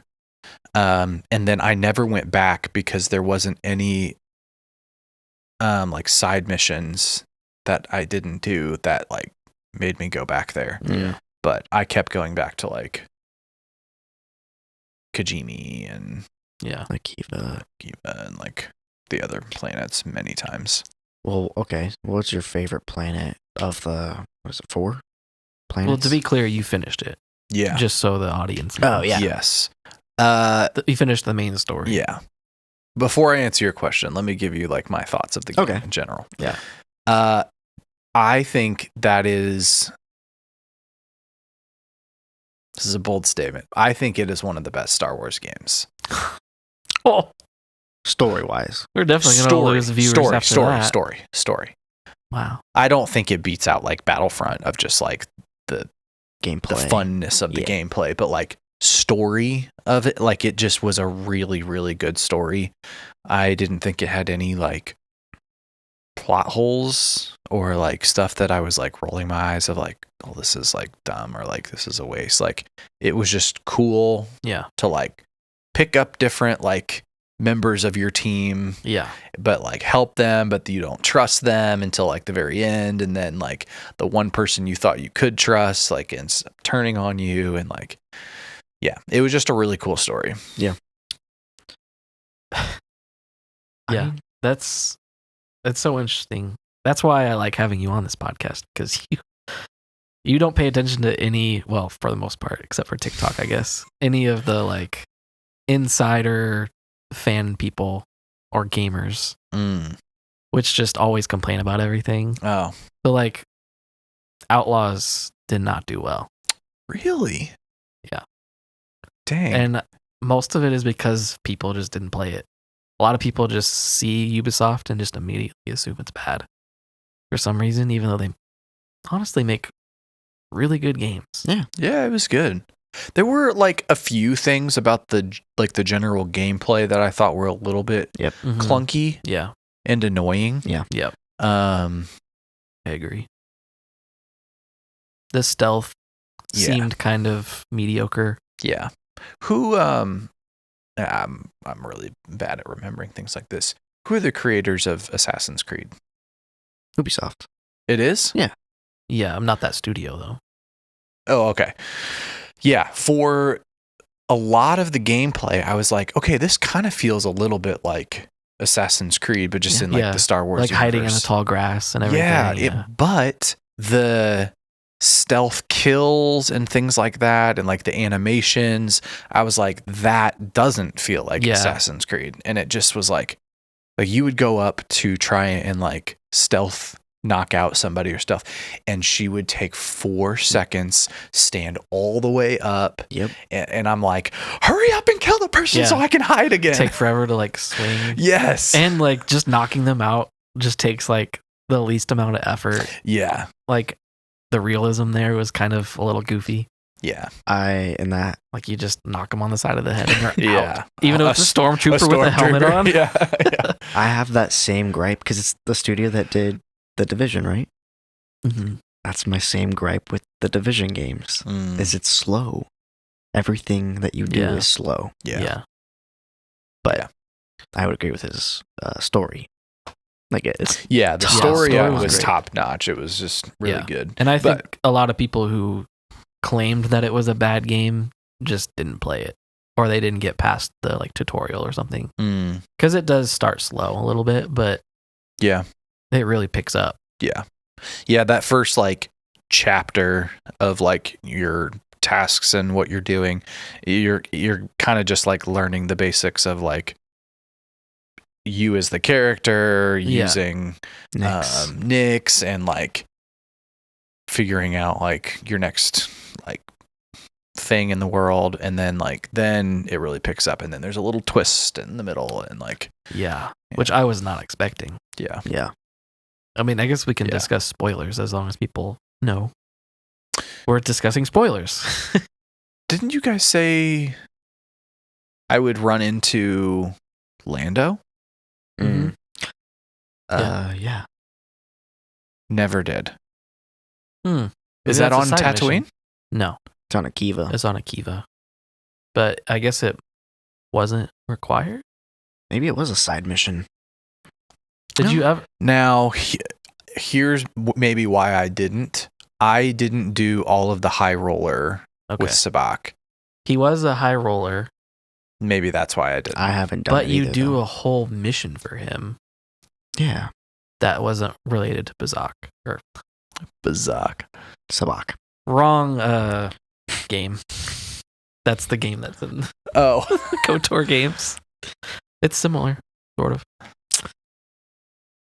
Yeah. I didn't Okay. do his high roller either, I don't think. Oh. Yeah, so you can't do his high roller until you do his mission. Oh, yeah, that's right. And then you go back, and then you can play him. So maybe and- I just need to go back to Akiva and do some side missions. yeah, I did a ton of side missions on Tashara. Yeah, I mean, that's the where- biggest one. Yeah, that's the biggest planet. But the mission he gives you is interesting because it involves like the Rebel Alliance. Mm-hmm. So I think it's worth doing if you're like not tired of the game yet. Yeah. I also think you should go explore Tatooine. I thought about it because I was like, at the end, I was like, man, that's the only like group that I don't have a good reputation with. Maybe I should and go there's an like, achievement for getting all of them Yeah. up to good. Yeah. It's at the same time. fairly easy to raise your reputation. Yeah. You just get more contracts. Yeah. And just continually do them. Yeah. For the most of my playthrough, I had all of them like high. Yeah. And just kind of like fluctuated a little bit. Yeah. I usually like shafted the pikes most of the time because screw those guys. But It was the Hutts that I always. Understandable. They're on the each Yeah. side. so did you went into Jabba's palace because you have to, but did you like explore it all in there? A little bit, but I didn't have a good reputation, so I was not supposed to be in there. Oh. There's a cool Easter egg in there. There's a couple. Because like they built like it looks exactly like it should. Yeah. Like everything's there. Yeah. But there's one room that you can look into that has a little Easter egg in it. You can go to the Lars homestead. Oh, really? Yeah. And it's like obviously the game takes place between episode 5 and 6, so it's like long after they've died and everything, but it's like abandoned, and you can find a little thing that mentions I forget, it mentions something, and then you can go to Tashi Station, which is what Luke mentions in the movie, but it's in a deleted scene that he actually goes there, and you actually see it in Book of Boba Fett too. But you can go there too, and there's a couple other little things here and there. That was my favorite part of the game, was just exploring Tatooine and seeing all the Easter eggs. Yeah. Because, I don't know, that was cool. Yeah. I was kind of the opposite. I was like, I want to explore all the planets that I don't know. Well, Right. that too. I love that too. Yeah, like yeah. the Akiva planet with all of the Clone Wars wreckage and everything. Really cool. Did you do any side missions on there? Yeah. Did you do the one with the The BX droid. Yeah. Love that. Yeah. Yeah, I think Akiva probably would be my answer to your question of which planet. I just like jungle planets. Mm-hmm. Yeah. Yeah, it's like swampy and jungly. Yeah. And you get your upgrade on your speeder. Yeah. So you can like go on the water, Yeah. which was so cool. That was cool. I didn't explore that one all that much. That was my Tatooine, basically. I only went there a few times. Which is weird because I told you there was a bunch of Clone Wars stuff. I mean, not a ton, but yeah, enough to make it interesting. Yeah. But I think my favorite planet was Kajimi. Snowy. Yeah, Kajimi It's is small, really cool. but like it's nice just to walk around and Yeah, I love Kajimi. I wish it was and you bigger. like go underground. Yeah. For that whole big mission. Yeah. Yeah, and the giant palace or whatever. Yeah. Yeah, I cool. wish that planet was bigger. Yeah. Explore more of it. Yeah. Yeah, it would have been cool to be able to do the speeder on that planet somehow. And do like drive through like the snow and stuff. Yeah. That'd be cool. Yeah, if it was bigger, it probably would have been my favorite planet. Yeah. But yeah, it was a good game small. though. I really liked it. I think I liked it more than either of the like Jedi Survivor and the Jedi games. You liked it more than those? Like the story? Wow. Because just 2 episodes you said like potentially one of your favorite games. Wow. Yeah, I think I liked it more. Wow. Maybe not more than, what was the second one? Survivor? Survivor. Yeah, maybe not more than Survivor because that was really good. But close. Yeah, it's very close. So were you expecting the twist at all? No. Were you expecting he who must not be named to show up? No. I wasn't either. Did you like that scene? That scene was really cool. Yeah. I actually went, as soon as he walked in, I was like, oh, he's going to know I'm in this like ventilation That's the shaft. very first thing I thought too. I was like, I'm going to get like ripped through the wall, or like he's going to say something about like somebody's here. Yeah. But it never did. So yeah. Yeah. Yeah. I just think when he Was broke not the expecting. glass. I was Yeah, like, the glass was crazy. well, at first, because you were like, there's something crazy about to happen in the story. Yeah, because you kept saying like, oh, this is annoying. I don't want to be here. And I was like, just wait. Keep going. Yeah. It'll be worth it. And it was. Yeah. He walked in the room. I was like, like literally I did that. And yeah. Who voiced him? Because it was slightly different.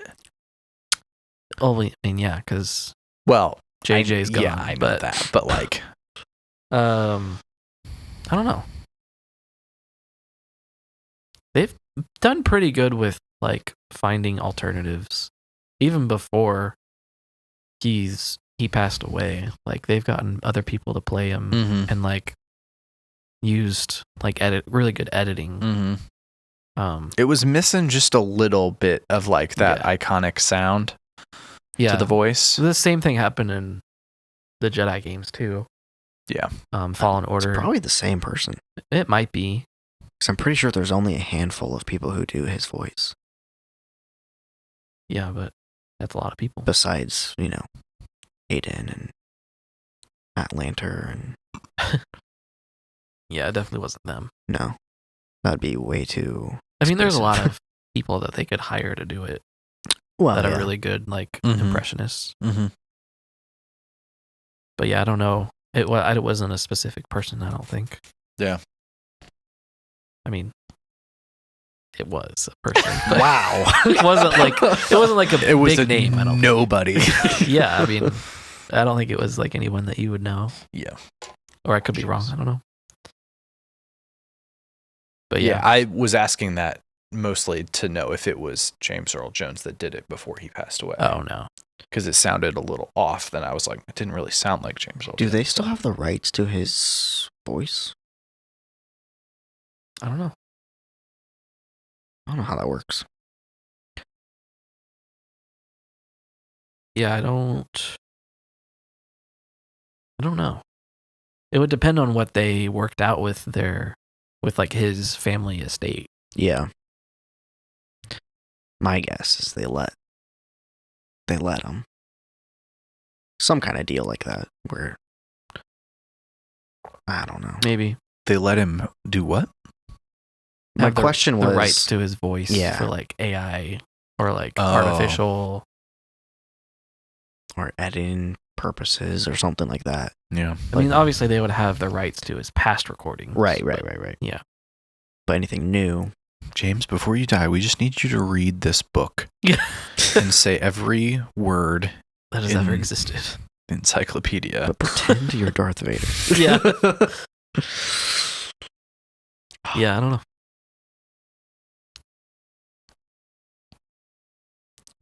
All right. Yeah. Well, game time? Or are we done? Game time? Yeah, game. Well, do you want to set it up then? Tell the people what we're doing? Yeah. Yeah, so we're just going to play a little game called Agree or Disagree, which kind of provokes some discussion with the statements. So these are, again, we used ChatGPT to kind of generate these, but we asked like, what are some hot take statements about different things in Star Wars? And we will like throw up a card that says agree or disagree with the statement and then kind of discuss our thoughts about the statements. So let me grab my card. I forgot to prepare my words. I gotta make them big. Okay. Well, I can do an example one that we won't use while you're writing that. Anyone that they gave you that was bad? I asked for 10, and none of them are bad, but I don't think that we'll do all 10. Yeah, just do one as a practice, and yeah, we'll do a couple. We're already like pretty far along. Okay, this is one that I think is an obvious one that we will all like unanimously say our answer on. So I'm not going to use this one. So this will be a good example one. Okay. So the statement is Kylo Ren is a better character than Darth Vader. Also, you spelled disagree wrong. Disagree. Oh no!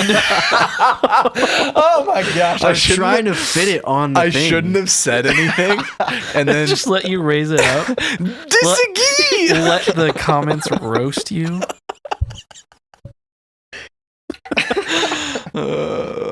That would have been hilarious. Okay, so obviously I disagree, but I will say Kylo Ren is one of the best characters in the sequels. Yeah. No doubt. And like Adam Driver is one of the best actors in the sequels. Yeah. Agreed. So it's not that we're like saying that he's a terrible character or whatever, but he's not better than Darth Vader. I mean, you can't. Yeah, can't say that about many people. No.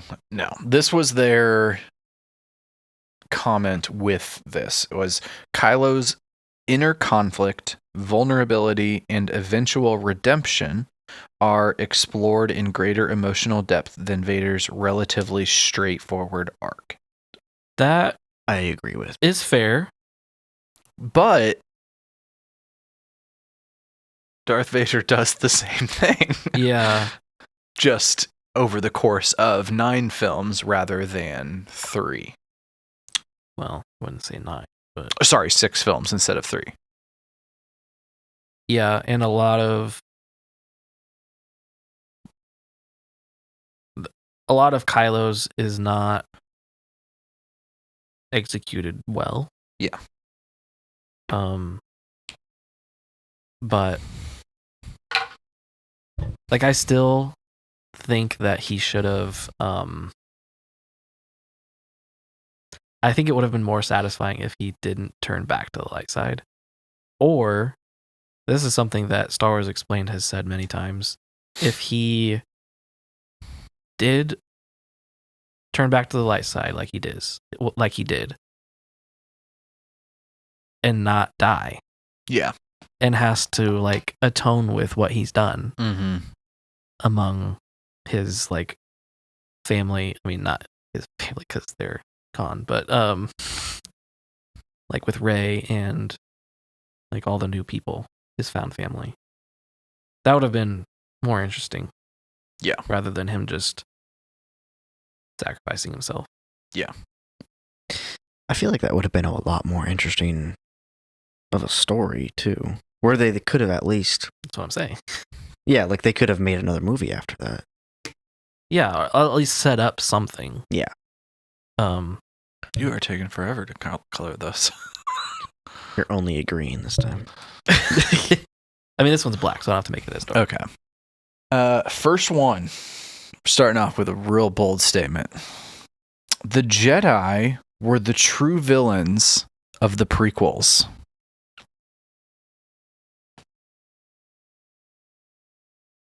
We need like a middle ground. Agree or disagree? 3. Oh. 3, 2, 1. Ooh. Okay, so since you were the different one, why do you disagree? Okay, so this is a whole movement that's been happening lately, where people are really like villainizing the Jedi a lot, and the Acolyte didn't really help with that. But like, there's so many threads on Reddit these days where it's like they say like I don't know, like they basically say that like the Jedi were the villains all along, and like the Sith have the right to rule now because the Jedi were so bad. It's like, what are you saying? Like they start to make it seem like the Sith are the heroes because they're allowed to like feel their feelings and like do what they want to do, and like yeah, but they murder people. Yeah. Like, yeah, but that's not that bad. Like, no. What? So, yes, the prequels show the Jedi were very flawed and ultimately led to the rise of the Sith again. But most of that was generational like hubris. Yeah. And it wasn't because they suddenly became evil. And I think there's a big difference there. So, yeah. I just completely disagree, because that just makes it seem like the Sith are the good guys instead. I don't think that part is true, because I think you can still agree that they were the villains in the movies, but I don't think that they're the villains of Star Wars. Of Star Wars universe. Like, I think just of the story that was being portrayed and that the movie highlights, overall, they're not villains. But I think the story of, like, Skywalker becoming, I think they, and not purposefully, I think they just... They set themselves their up for own disaster. Selves. Yeah. That's why I say yes. But I don't know if that means they're the villains. You know? Yeah. Like, the villains of the story, and like puts a lot on them. Yeah. I mean, they like, talk about that in the film. I know, but Palpatine is the one that like got them there. And he was orchestrating the whole thing. Like, he's literally the villain of the prequels. Yes. So I don't think... you could say that just because you would say that the Jedi are villains, that Palpatine is also a villain, but like then you can't say that they're the villains. But I also just don't think they're villains at all. And I'm not just talking about like in Star Wars in general, but like, yeah, I don't know. This was their statement. The Jedi's arrogance, dogmatic adherence to outdated principles, and political entanglement made them complicit to their own downfall and the rise of the Sith. And none of that makes it like, that doesn't scream villains to me. That more so screams like scapegoat and puppets from the villain, you know? Yes. But could their downfall have happened without Palpatine? I think it could have. I don't think so. One of the big reasons that they went that far, or what happened to them, was because of the Clone Wars and their like willingness to go to war as soldiers, Yeah, instead of sticking to what peacekeepers. Peacekeepers, and that like completely flipped their view. Yeah. And it was more gradual than that, obviously. Like, definitely we see that in the Acolyte, as like they were kind of slowly doing that. But I don't think they would have gone as far as they did if it weren't for the Clone Wars. Like, they literally, like, we see that in Ahsoka, like, she's traumatized from being a child soldier. Yeah. And they were kind of forced into that. But I still feel like they could have gone to war with the Separatists without the help of Palpatine. But he was in charge of the Separatists. I get he was on both sides, but if you remove him completely, and let's just say Dooku is the leader of the Separatists versus the Jedi, I still think the Jedi would have made similar enough decisions to where the outcome is the same. But besides the clones turning on them. And then being wiped out. I don't think they would have been wiped out. But I do think they would have still had the same outcome of society rejecting the Jedi because of their entanglement with everything.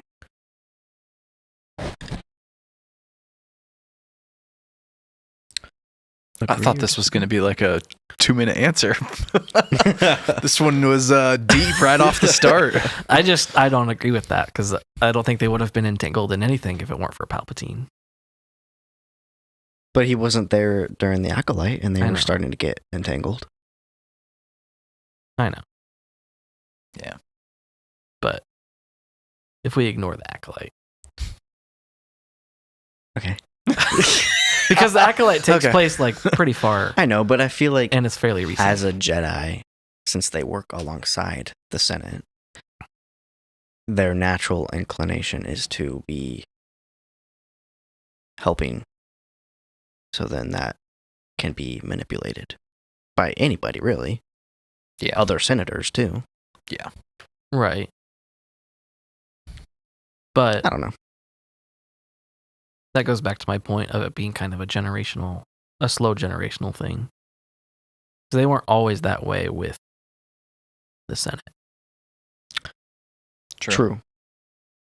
Like, we see them in their heyday in the High Republic. And, like, they work with the Republic, but they're not of the Republic. Yeah, they're like contractors. Almost. Kind of. They're like sheriffs. Kind of. Mm-hmm. I don't know. Okay. That's deep. Next one. Rogue One is the best Star Wars film.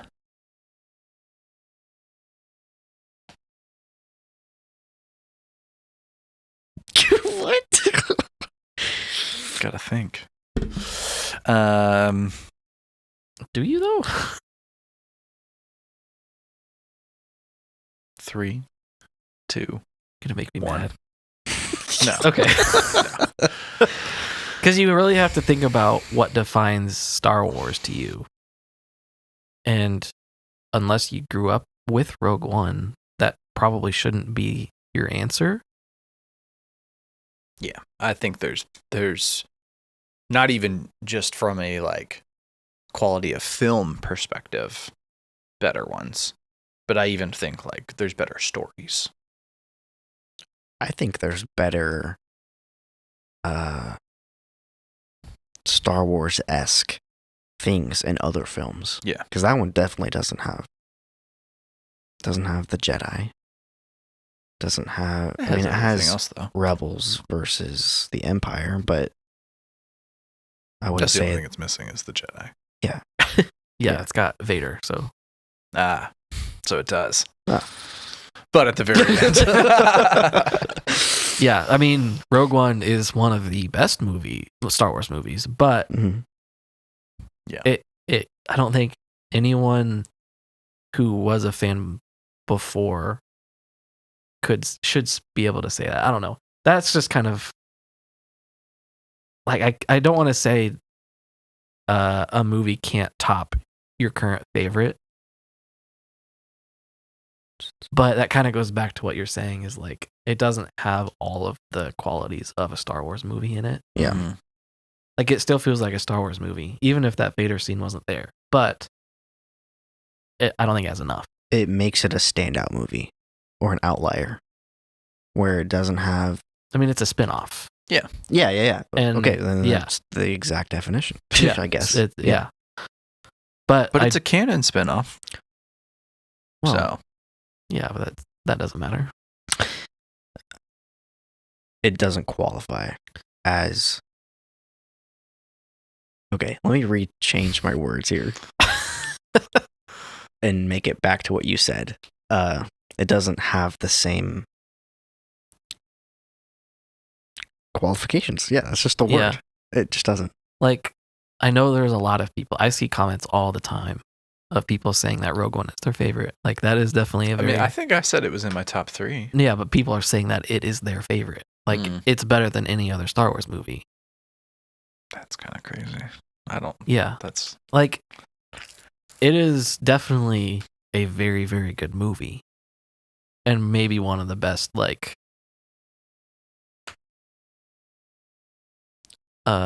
put together, like, complete packages as a movie.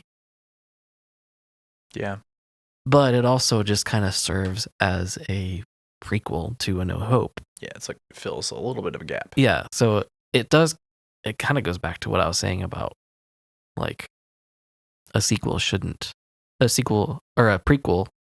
should be able to stand on its own. A movie should be able to stand on its own without having to rely on the next one.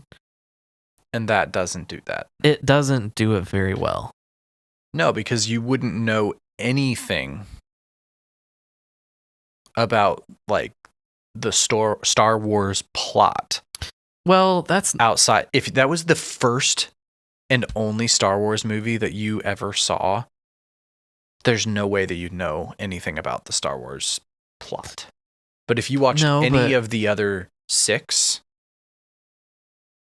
I think you would. I think it holds up as a standalone story enough up until, like, the last act, I think. Oh, yeah. Because they do tell you pretty much everything you need to know about, like, you're following this girl who is the daughter of the person that created this giant space station. Yeah. And she now works for the complete enemy of those people. Yeah. And, like, you know everything you need to know. But you don't know anything about the Skywalker saga.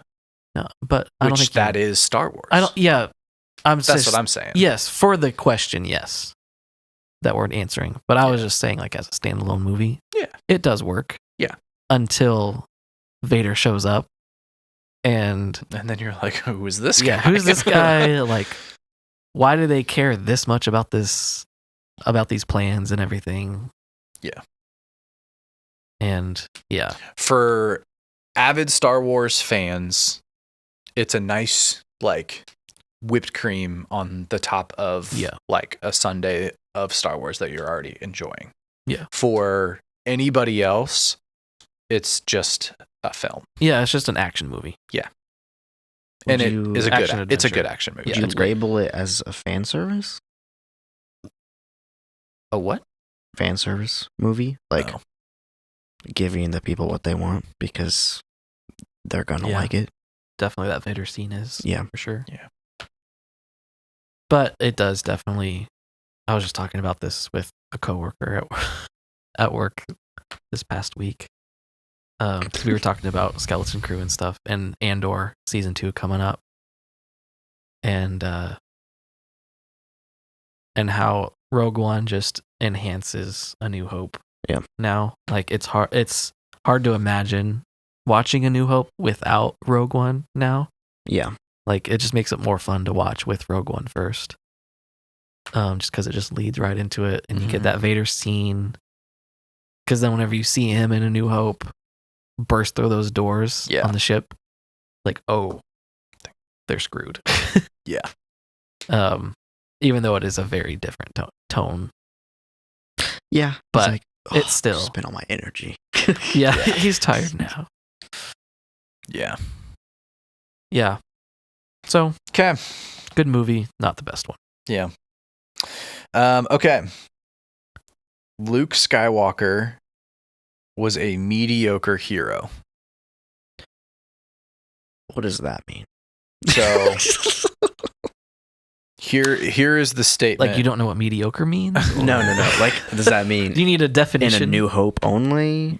Him as a character. So here's the paragraph that goes with the statement.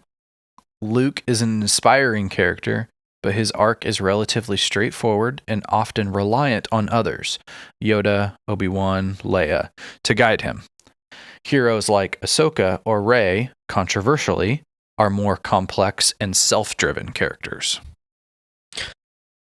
Even though I disagree with that. Even though Rey relies on. So does Ahsoka.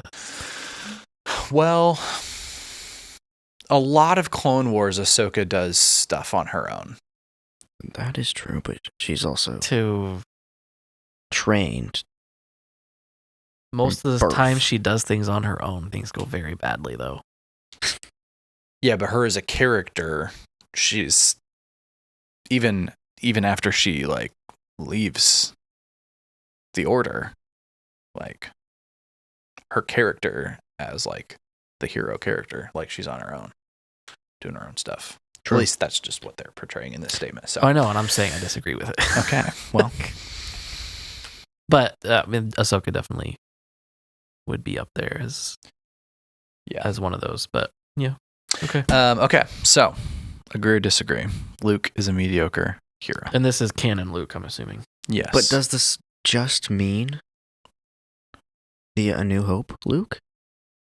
I would assume it means just the Luke character overall. Any place he shows up in the films. Yeah. Well, or books or anything. Yeah. Anything canon. Okay. Okay. Ready? 3, 2, 1. Whoa, I did not expect that from you.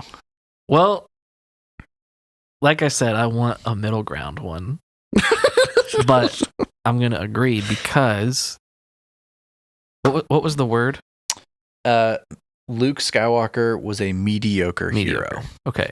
But then after that, what was the sentence after that? Luke is an inspiring character, but his arc is relatively straightforward and often reliant on others. So a lot of all of that, I think, makes for a more relatable and down-to-earth hero. Yeah. Rather than like a Rambo that goes through and like just does everything on his own or her own. Yeah. So I don't think it's like they're framing it as a negative, but I'm kind of framing it as a positive thing. Like, relying on others is a good hero trait. And it's a good lesson that you're supposed to be learning from the movie with his character and with all the other characters too. So, yeah.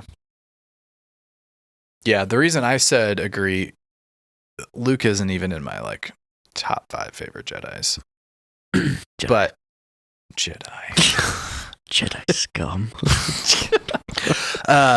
And the reason for that is because I don't ever feel while watching those films the same like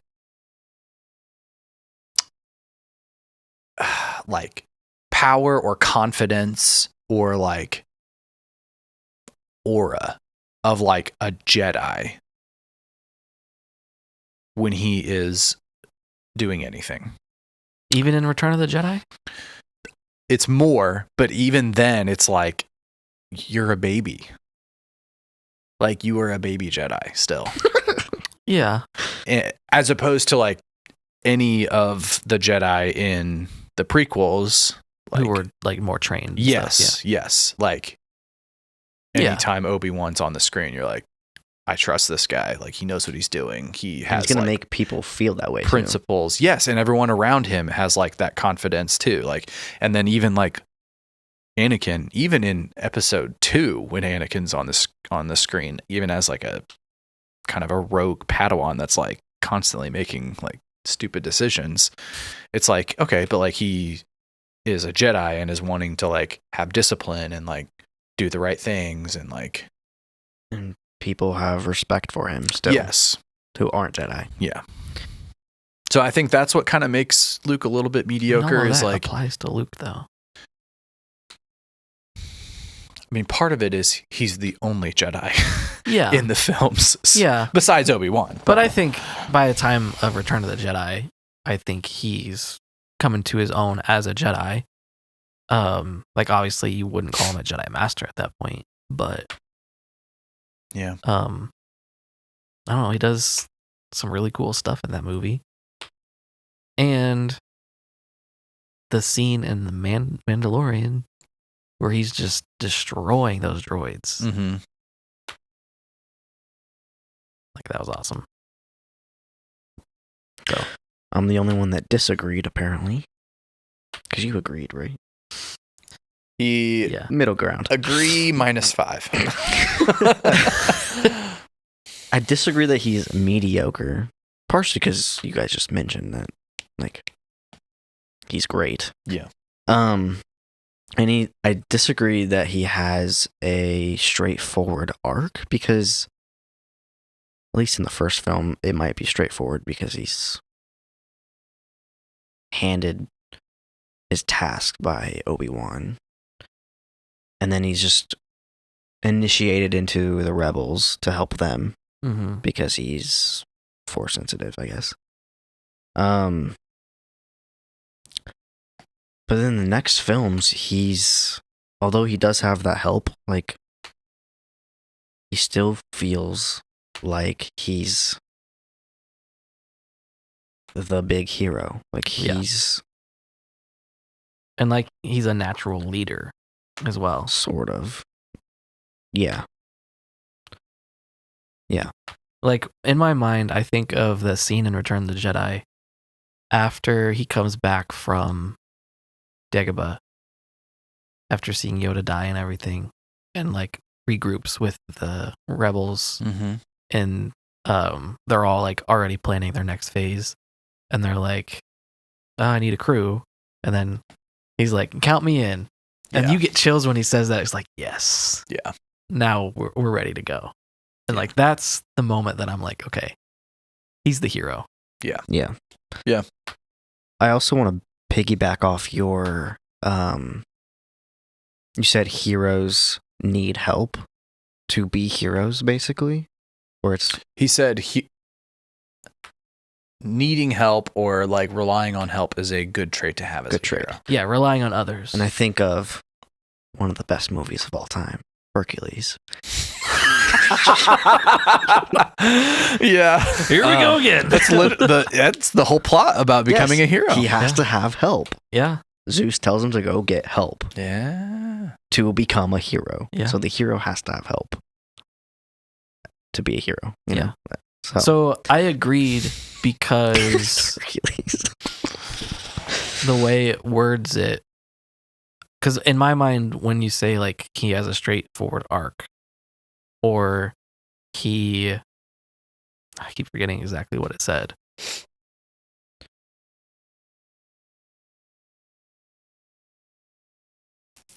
His arc is relatively straightforward and often reliant on others to guide him. But then what was the thing before that? It said that Luke is an inspiring character. Yeah, inspiring character. But his arc is relatively straightforward. Which I think is fine. But then also, I almost want to go back on what I said because with the whole Last Jedi thing, like in the sequels, his arc, I don't think that was very straightforward. Yeah. Kind of came out of left field, honestly, but he throws the lightsaber. Yeah, like that's not straightforward at all. Yeah. Straightforward would have been like he would have grabbed it and like said, "I'm in." No, no, but he would have been like, "Where did you get this?" Yeah. This? Do you have my hand as well? So I don't know. Like I feel like some of the things that it said weren't lined up with the question. Yeah. So I'm like going back and forth. Fair. So I'll agree to disagree or disagree to agree. I don't know. All right, next. Do one more? Yeah, this will be the last one. The Clone Wars series is the most essential Star Wars media.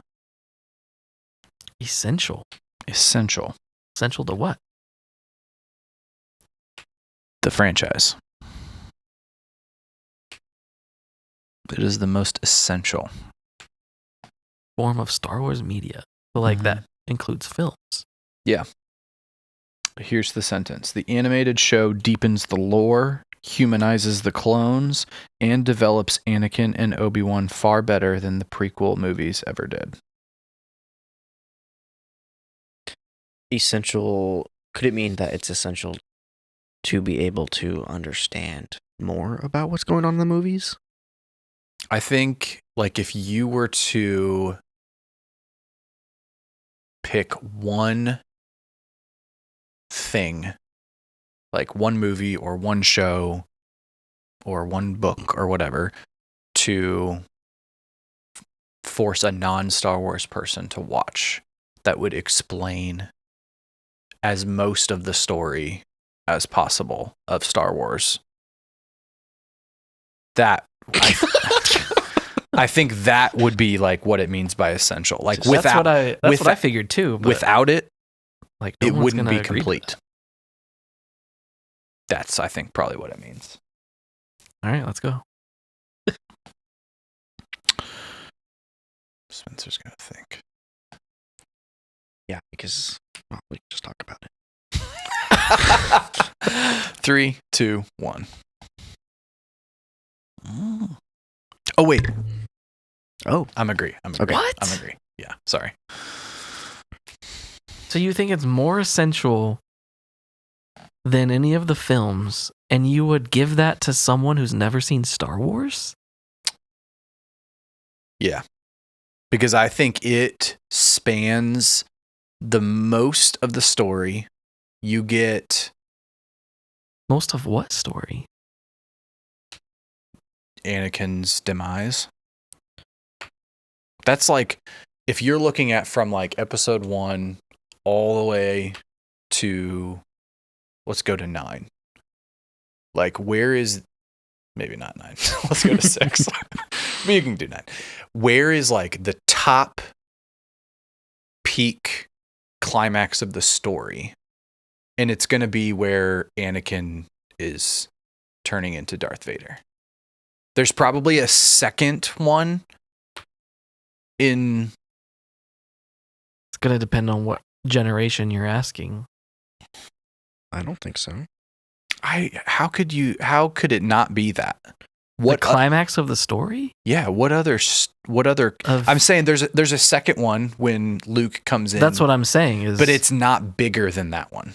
A lot of people would say it is. How is the creation of the greatest villain not the biggest part of that whole entire story? Because it's when that villain gets turned back to the good side and kills the evil emperor. I think that's the conclusion. I agree with that, actually. I think a climax of the story, like let's use Hercules. Just kidding. I mean, okay. Like the climax of Hercules is when he goes and sacrifices himself and literally gives up his powers. Yeah.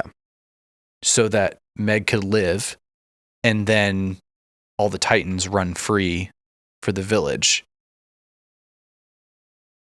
But the the conclusion arc, like the second kind of coming climax of that film, is he's half god and can't be killed, and so then he comes back to life and then goes and kills all the Titans. Okay, and that's the conclusion part.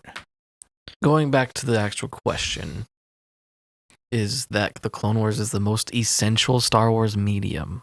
It's media. And the reason I say that is because you get all of the raising parts of like the Clone Wars leading up to the Order 66. Which you aren't going to know of if you've never seen it. Yeah, but okay. If you were to remove the prequels entirely and replace it with the Clone Wars, it still does the job. I disagree. I think, I don't think there's a movie that you can leave out that you aren't missing like a massive chunk of the story. Like it's like which movie of Lord of the Rings would you take out and still get like the complete story? It's like none. You kind of can't. But I think it spans the most and tells the most of the bulk part of the peak of the story. Yeah, it lays the foundation. Yeah. Which is why I'm saying I think if you had to, the foundation of the story of Star Wars, of the Skywalker saga. So in my mind, I'm just going through that whole series. And you're saying the whole series is essential. Well, no. Of course there's going to be episodes that aren't. But there's scenes in The Phantom Menace that aren't like reliant to the story progressing. Like,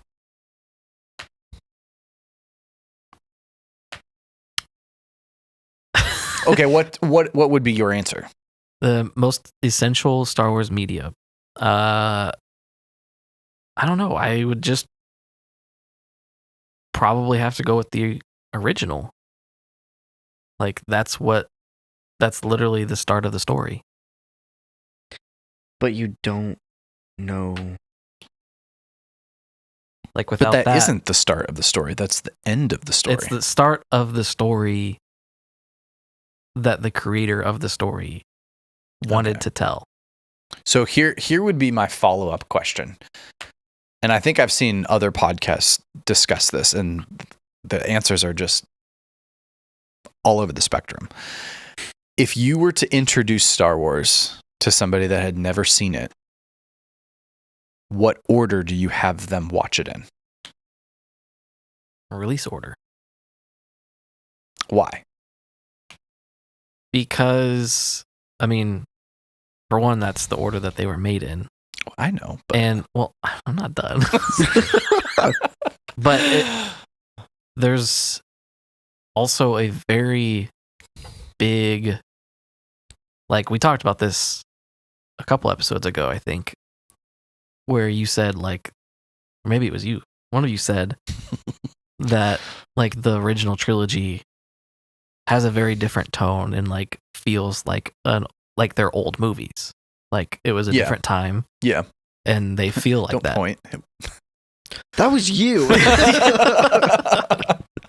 And like that doesn't mean they're bad movies in any way. Obviously, No. like they're some of my favorites. But I think going from the prequels to the originals is very jarring. But I feel like if you start with the originals and then like, okay, this is what the creator established as the core story, then you get some context. If you want some more context, then you can watch the prequels and find out how this villain was created. And I'm throwing the Clone Wars in there, I guess. But I don't think the Clone Wars are essential to that. So what you're saying is 4 through 6 is the story. Yeah. And 1 through 3 is backstory. Yeah. I'm pretty sure George Lucas himself has said that. I don't see it like that, but that's cool way to see fascinating. it. Yeah, that's I have never. That was the thought whole about reason why he started with those movies,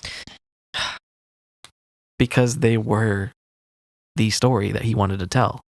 And then he was like, because Darth Vader wasn't even originally supposed to be Luke's father. It was just supposed to be The villain. the villain. Like he wasn't a Sith. I mean, I think he was, but like his name as a Jedi was also Darth Vader. Like that was his first and last name. Mm-hmm.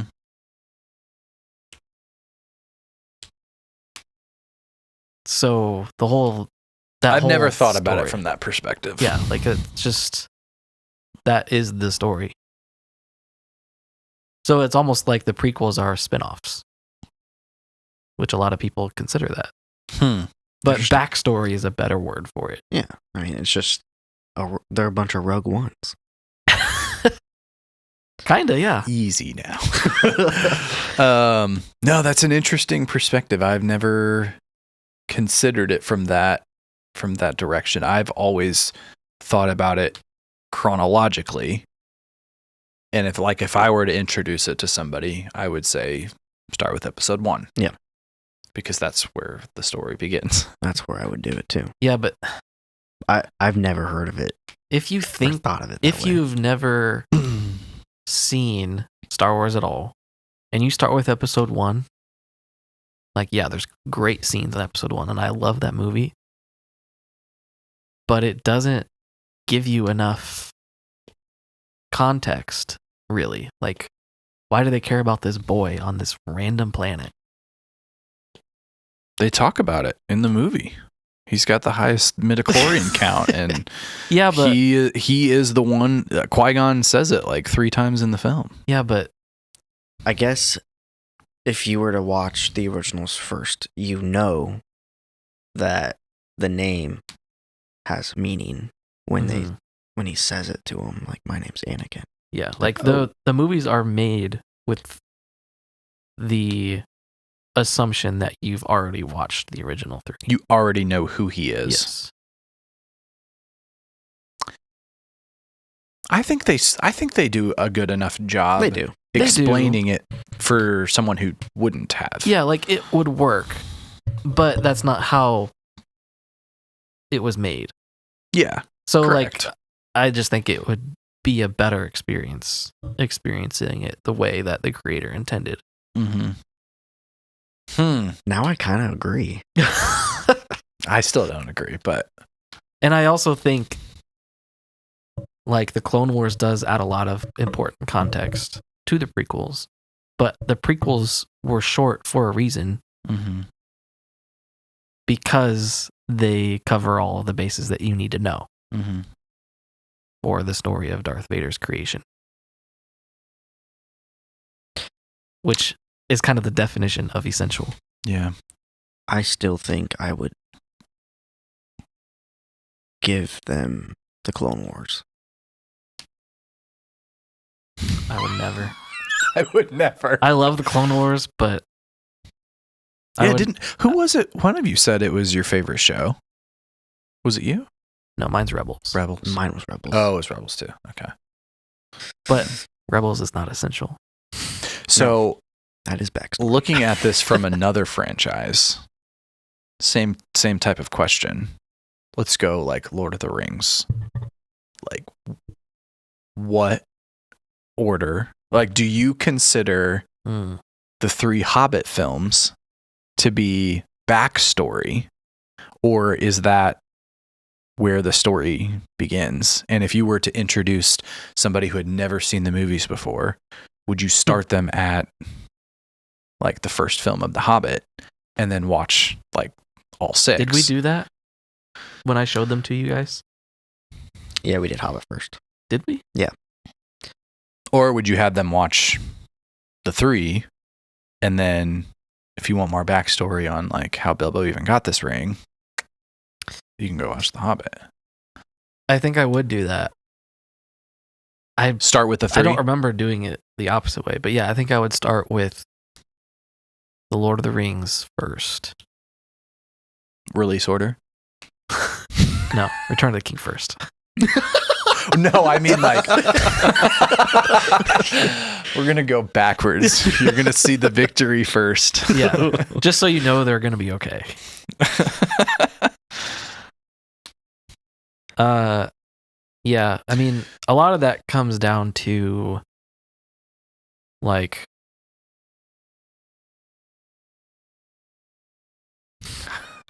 hey, the chunk. The reason I think that watching it from like 1 going all the way to 6 for both of those franchises is cool is because it builds up the anticipation. Yeah. I think better rather than like seeing something, not like spoiled is a bad word, but like seeing something and then going back and already knowing what's going to happen.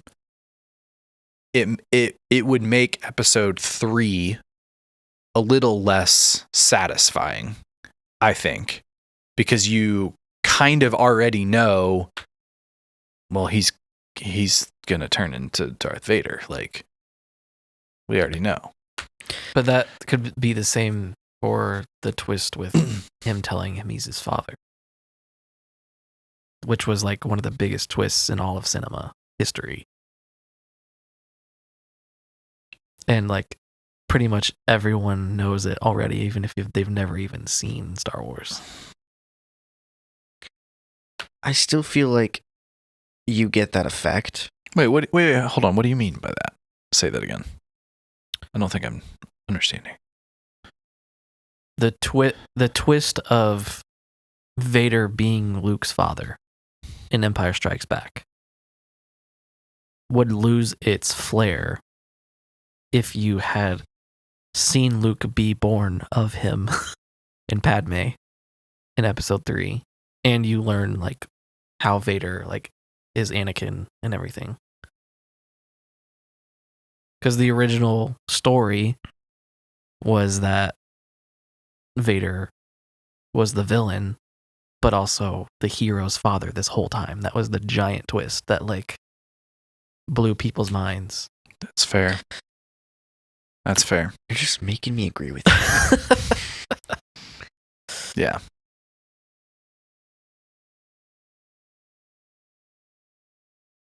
I don't think I will ever look at Star Wars the same now. That I view that as backstory.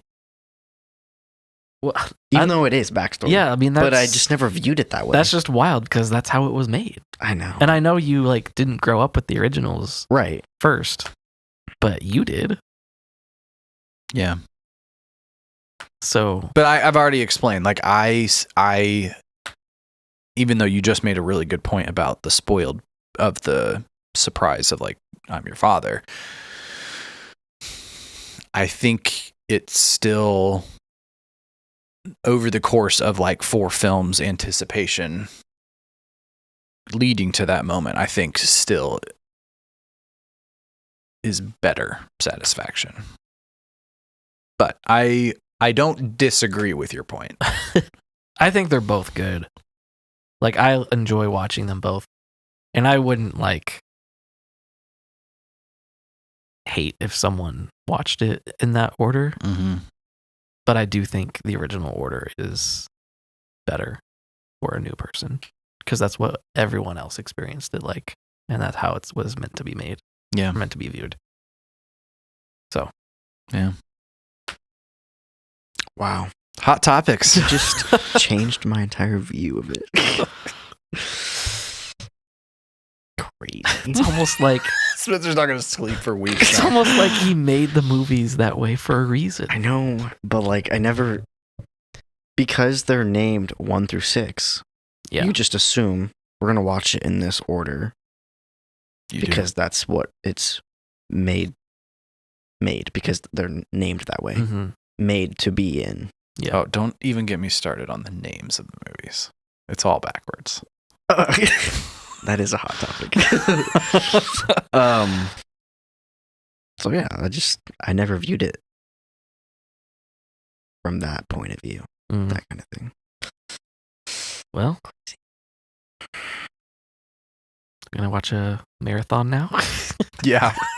In that order. In that order. Yeah. So that was a pretty long one, but that was pretty fun. We're gonna try to do some kind of like gamer activity like that. Mm-hmm. Maybe every episode. But this one ended up being really long. So next time we will probably be doing a Skeleton Crew reaction episode, just giving our thoughts on the premiere, and then we'll hopefully be doing that every week that there's an episode. Mm-hmm. And that'll probably be the plan for all of major Star Wars media that's coming out going forward. So we'll do that with Andor in the spring, probably. Mm-hmm. And the movie and all that kind of stuff. So, yeah. Till next time. Anakin could make an excellent pastry chef, but keep him away from an open flame. Oh. Too soon. Too soon. Wow. ChatGPT with the shots Roast. fired. Yeah. With the roast.